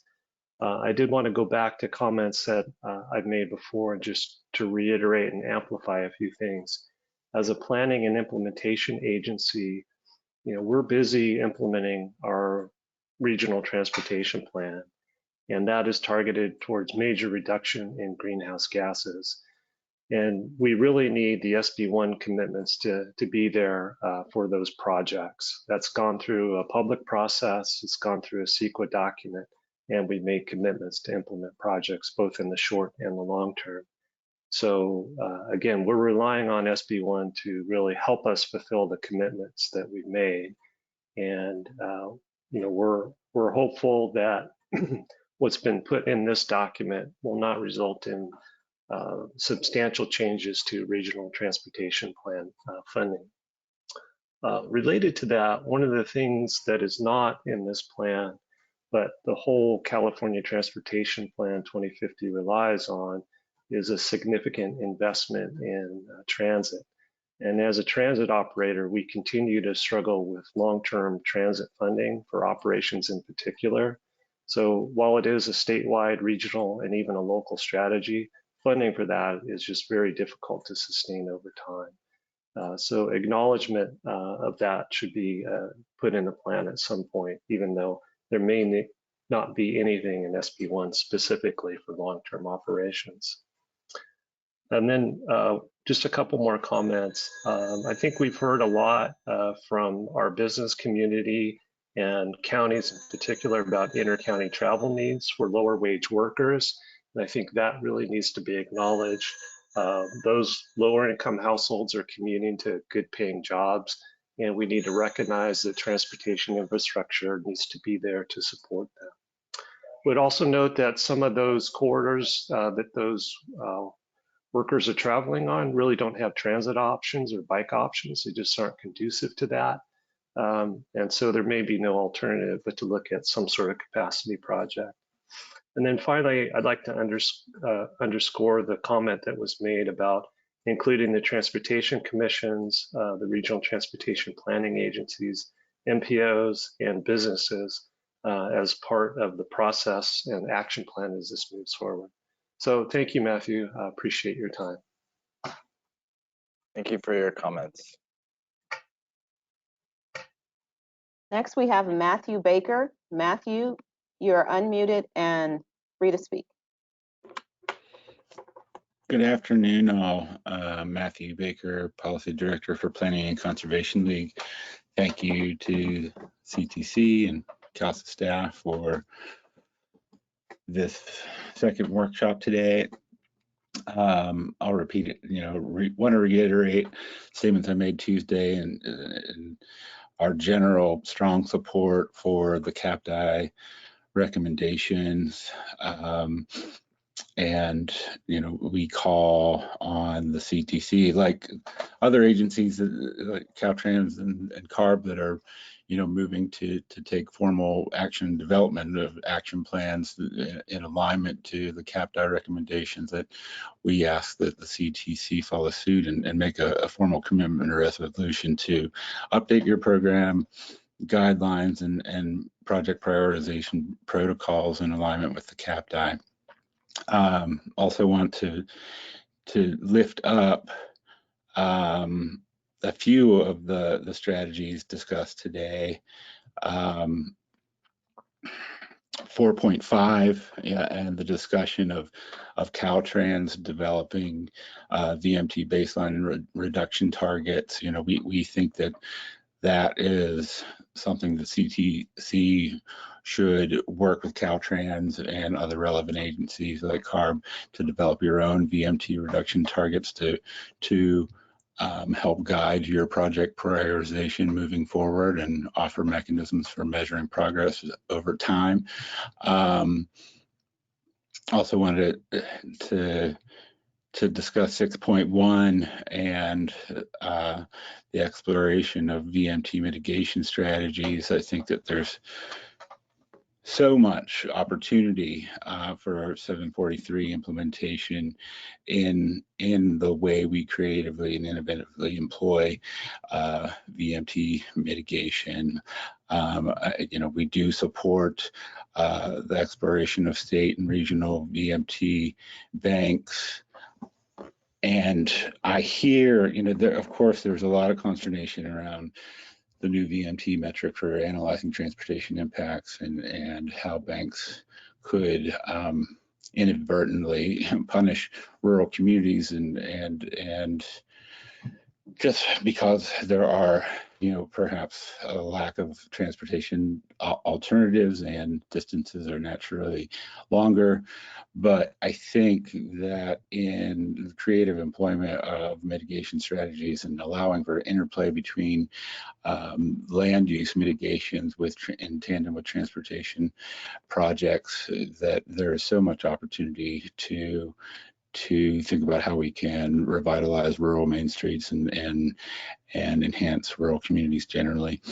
I also want to talk about together 7.1 and 7.2 and thinking about how the transportation system can incentivize infill development and to explore how that infill development and transportation projects we make in existing communities, particularly disadvantaged communities, can add to the gentrification and displacement pressures in those communities, and thinking about ways to account for those pressures that these improvements make and mitigating them. Again, I think there's a lot of opportunity in the interplay between transportation and land use mitigation strategies to help support affordable housing in proximity to these improvements and support local businesses as well. I'll leave it at that, but I look forward to continuing to discuss these topics moving forward. Thank you. Thank you for your comments, Matthew. Next, we have David Grubb. David, you're unmuted and free to speak. Looks as though you're self-muted.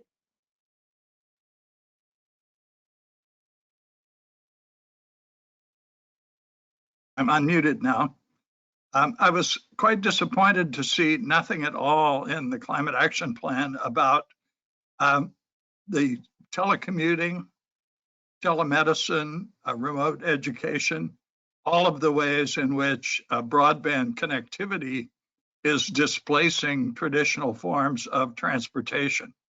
The very fact that we're holding this meeting via a webinar instead of an in-person meeting has reduced our greenhouse gas emission footprint by a considerable amount.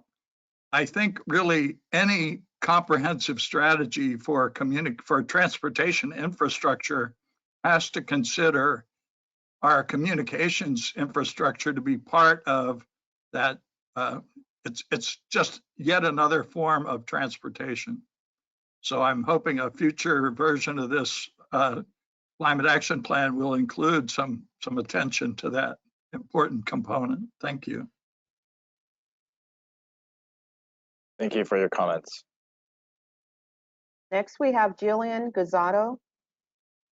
Jillian, you're unmuted and free to speak. Thanks, Christine. And thank you to Matthew, Darwin, and Tony for making yourselves available today for this second workshop. Unfortunately, I was so wrapped up in all of the comments coming forward under strategy 4 that I missed my chance to ask a couple of my own questions. And I'm from the Riverside County Transportation Commission. So if you're all still available to answer a couple of questions, I would sincerely appreciate your indulgence. On 4.5, it talks about the climate action plan establishing baseline and reduction targets, but that seems duplicative of what the regional transportation plans that are approved by the state and federal governments already do. So was wondering how the state would ensure that it doesn't repeat the statutorily required efforts that MPOs already have to undertake every few years. Thanks for the question, Jillian. And I do believe Darwin and Tony are still available to respond. I'm here. So I think the short answer is this action has not started yet, and the intent is to engage all local and regional partners from MPOs to other state agencies, as well as county transportation commissions. So I think that it will be an ongoing discussion, and our intent is not to duplicate existing work, but to build off of the work and to roll up the work that the regions have done into a statewide kind of view of the work in terms of the setting the baseline and the targets. Okay, thank you for that. And then additionally in 4.5, there's language that says that Caltrans will set measurable and achievable mode share targets for passenger travel that will be supported by VMT reduction strategies. Do you know at this time, is that envisioned that that would be funded through the SHOP program? Again, the process hasn't started yet, so short answer is to be determined. Okay. And finally, on 4.6, incentivizing zero emission freight and freight infrastructure will certainly go a long way to improving the air quality in inland areas of the state, like Riverside County. But I think that zero emission freight and freight infrastructure are still being developed. So there's just some concern from RCTC's perspective that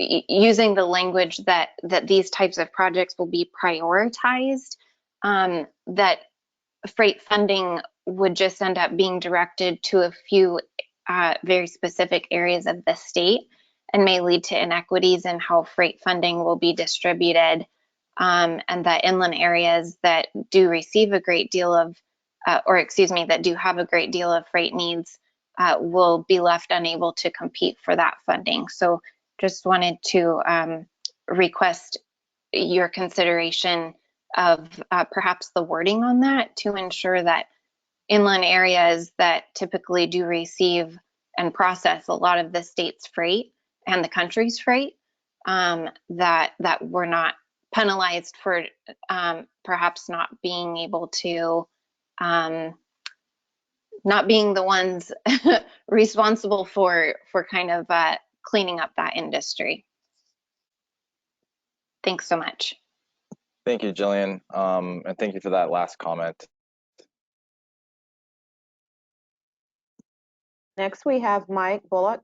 Mike, you're unmuted and free to speak. Yeah, thank you. I have a few comments. One is about telecommuting. And no doubt it is reducing the traffic that we're seeing, but I think we should temper our enthusiasm there because of induced traffic demand. And I think everybody understands that induced traffic demand is something where anything we do to increase space on the road or reduce driving time or driving uncertainty will generate enough additional traffic to bring it back to where it was. In other words, congestion is kind of a loaded word. It's really just what people will accept in terms of when they will decide to drive. So, you know, whether we're talking about cars that are automated and they can drive very close together on a freeway, or we're talking about, heaven forbid, adding lanes. I think we've gotten over that, and I think we fully understand that that will not reduce congestion. But anything we do, and that even goes for transit, which sounds like I'm not what I really am, which is I'm wildly enthusiastic about building transit, but there is that effect that it creates space on the road and it will induce driving. In other words, mobility offered is mobility accepted, and mobility is not always a good thing. That we may have a situation where everybody drives or travels a long distance to their job, and that doesn't make us better off, actually. So I would just point out that decisions about how we're going to travel are based on three things. One is time, and that's where induced traffic demand comes in, time and money. And then the third is kind of cultural expectations. And you know, when I would go to meetings, a lot of times I'd be the only person that arrived on a bicycle. And I was considered a bit odd just for that fact. So we are where we are in that regard. But so there's time, money, and cultural expectations. And I think money is that pricing is so powerful. The road use charge, I'm happy that you are finally taking that very seriously, and you have you include the fact that you'll need to consider the people's ability to pay, and it is a means-based, as you call it, and that's a very courageous thing to say because it means you're going to have a database on people, and I applaud that because I think that's what we need. And parking, I'm disappointed that there have not been other speakers who have reinforced this need for car parking reform and policy reform. And I want to just give an example to show how wildly unfortunate some car parking systems are. we have a county building right downtown. Large number of employees go there, and they're given free parking, even though it's walking distance from a train, the big train station there. And there's trolleys that go by, and there's high density, and land is extremely valuable. There's Little Italy right there, where it costs a lot of money to park. People are driving around looking for parking all the time, but the employees get free parking. Now, let me describe a system which is also a really bad system, but it's much better than what they have now.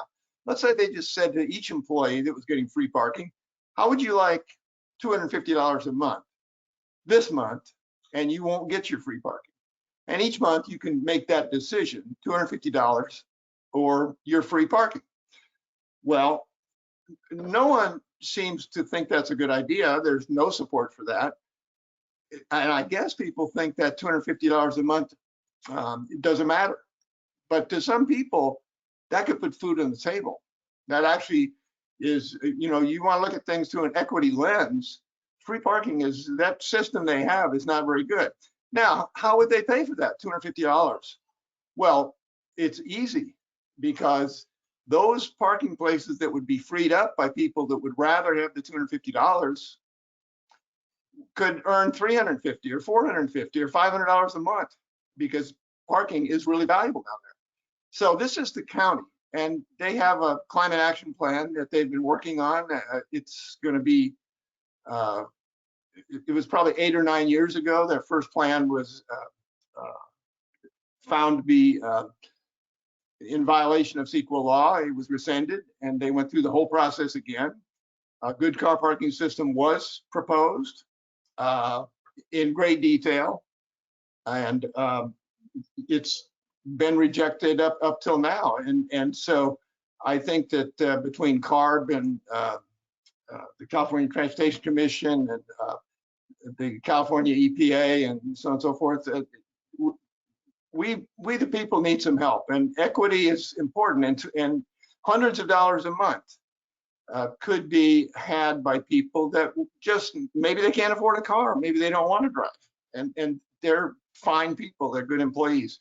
So I hope that parking is considered something that needs to be reformed, that we don't have a good system now, and good systems have been designed and have been specified, and so we should be curious about that and support that those changes. Thank you. Thank you for your comments, Mike. Next, we have a comment from Steve Bertable. Steve, you're unmuted and free to speak. Thank you. Steve Bertlebaugh with the Transportation and Land Use Coalition of Sonoma County. I really appreciate the fact that the CTC has invested so much time in this effort.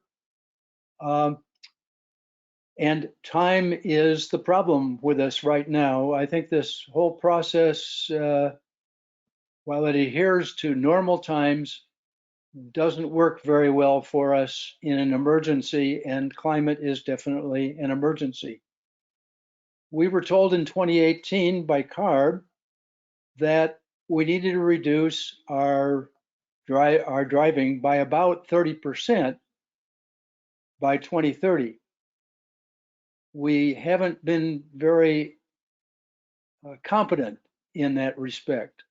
We've probably got, it's probably about even since 2018, even given the pandemic. So on the average, we need to cut our driving about 3% per year, each of us. And the first 3% isn't going to be very hard, but after that, it's going to get a little tough. So I'd like to see us speed this process up so that we actually do achieve those reductions. And I think we need to have metrics that tell us how well we're doing, probably every 6 months. And with big data, it's easy to get that kind of information. So thank you very much for this project and taking the effort you're taking.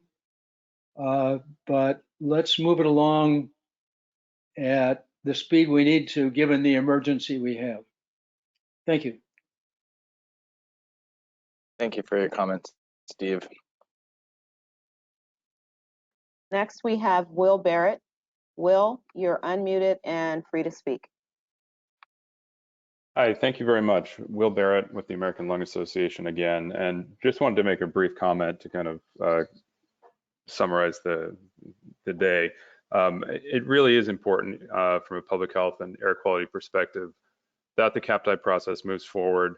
I think that one of the things that I would like to point out again is we know the transportation sector is the #1 source of harmful air pollution in our state. We know that the framework envisioned here is really getting at the core of that and looking at ways to improve health through more health-focused, climate-focused, air pollution reduction-focused investments. And I think that when we look at this issue, we kind of ask ourselves, where are the deepest air pollution impacts today, and why this is so important, and who's going to benefit the most. When I look at the State of the Air report that we released this week, the counties with the highest levels of unhealthy air in the United States are in California. In order: San Bernardino, Riverside, Los Angeles, Kern, Tulare, Fresno. Those are the 6 most polluted counties in the United States for ozone pollution, ranging from 70 to 172 unhealthy days per year of ozone pollution. Ozone pollution is primarily driven by transportation emissions, and it's getting worse due to climate change impacts that drive up the conditions for ozone formation. So for people in the Inland Empire, the San Joaquin Valley, it's critical that we address transportation pollution. These are the areas where we have to invest most heavily in healthier transportation in order to reverse the negative health consequences that are far too often borne by residents of these areas. And so I just wanted to kind of close with that. It's really incumbent on the state to focus investments in cleaning up the air in our most polluted communities, in our communities of color who are disproportionately burdened by negative health consequences of transportation pollution. And again, I believe that the CAPTI process really offers an opportunity to turn the page and take the road to cleaner air. Thank you. Thanks, Will, for your comments. We have a comment from Gerard Wright from the Greater LA Realtors for 7.1 and 7.2. Thinking on the importance of minority home ownership as an added equity lens to truly look at the transforming communities through land use and transportation investments to ensure generational wealth in these communities for the health of our local and state economy. Our next comment's from Elizabeth Ames. Elizabeth, you're unmuted and free to speak. Thank you. Thank you to the CTC and CalSTA for doing this. It's so key to our success and our health for our state. I wanted to make a correction because I think climate change is likely irreversible, meaning, we've got the polar ice caps have been melting since the 60s, and I think it's likely too late. So in thinking about what investment should we make and hearing the speakers today, San Joaquin Valley is one of the fastest growing housing sectors in the 21 county area that which includes the Bay Area. The 21 county area is associated with Link 21, which is this Trans-Bay crossing from Oakland to San Francisco, and they're trying to integrate this mega region. And San Joaquin is one of them. And there is no real transportation structure, public transportation structure from San Joaquin to the Bay Area. There's ACE, but there's a lot of gaps with ACE. There's also, there's the San Joaquin line that connects to Martinez, but it's really inadequate given the fact that that's a huge growing sector for housing. And not only that, the Port of Stockton is, verbally told me that they might be doubling their capacity for the imports and exports. So So I think if there is a way to look at what investments we should make, I would say, let's utilize our HOV express lanes that are congestion priced. Single occupant vehicles could use this, which will increase our vehicle volume. So why not get multi-county regional buses, bus on shoulder kind of programs using our highways and our interstates to get from San Joaquin over to maybe Santa Clara County. Another investment I would like to highlight is, and I applaud this, the CTC frequently talks about freight expansion. And I think if you look at the risk assessment of the freight system, how old it is, where the vulnerabilities are, where the bottlenecks are, you could also leverage those improvements with Capital Corridor and the San Joaquin and ACE rail systems, passenger rail systems, so that you're really getting the private sector and the public sector invested in a multi-rail system. So we have freight and those that can commute to throughout the mega region.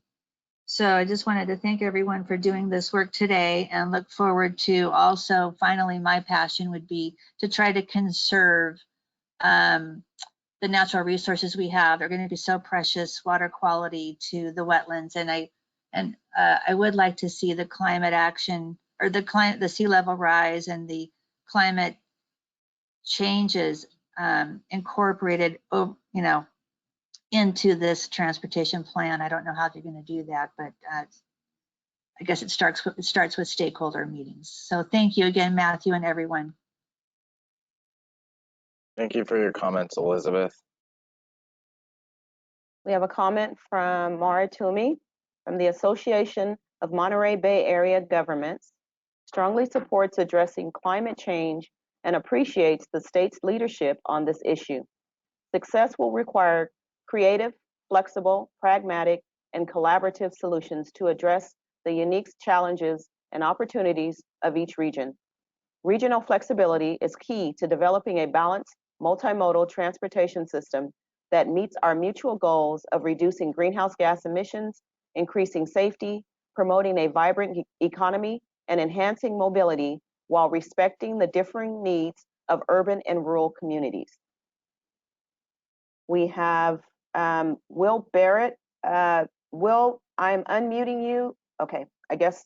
Okay, so we have one more comment, and it is from Mitch Weiss, a CTC Executive Director. Mitch, you are unmuted and you should be free to speak. Thank you. So I just have a couple of quick comments. First off, I want to thank everybody for their participation and for all the questions and comments that they gave. That's that was really the purpose, was to hear from what you all had to say. So I want to thank everybody for their active involvement, and I look forward to the responses and the Q&A that's going to be generated. I guess in the coming, I'm not sure if it's days or weeks, in answer to that. The second thing I want to just comment on that I'm also looking forward to seeing is the related to federal earmarks. Right now, Congress is going through a process of requesting from congressmen what earmarks they want. So many of the agencies are in the process of requesting earmarks and requesting the administration's support for earmarks. This looks to me to be the first place where CAPDI is being referred to as being implemented or looked to for guidance. And so I've heard here a lot of different things. One of them was some concern from some smaller areas that that everything that adds a lane isn't always a capacity inducing project, and that the needs are different elsewhere. So I'll be interested in seeing how the administration is choosing to support projects using the CAPDI framework, and how that compares with what we're saying in CAPDI and what the purpose and need of the projects are. So with that, I'd like to turn it back to Matthew to wrap up. Thank you very much, Mitch. And actually, while you were giving your comments, we did receive I think, one more comment or a hand raise, and I will turn it to that before I wrap things up. We have our final comment from Axel Santana with Policy Link. We are supportive of CAPTI and thank you for this work. The implementation of CAPTI can reduce the combined cost of housing and transportation for families struggling to make ends meet. CAPTI will prioritize and maximize the creation of affordable infill housing near jobs and transit centers, saving families time on commuting, money on rent, and personal vehicles. Commute time is the single strongest factor in the odds of escaping poverty. By improving transit and active transportation options and reducing traffic congestion, CAPTI will save commuters in every region valuable time and money.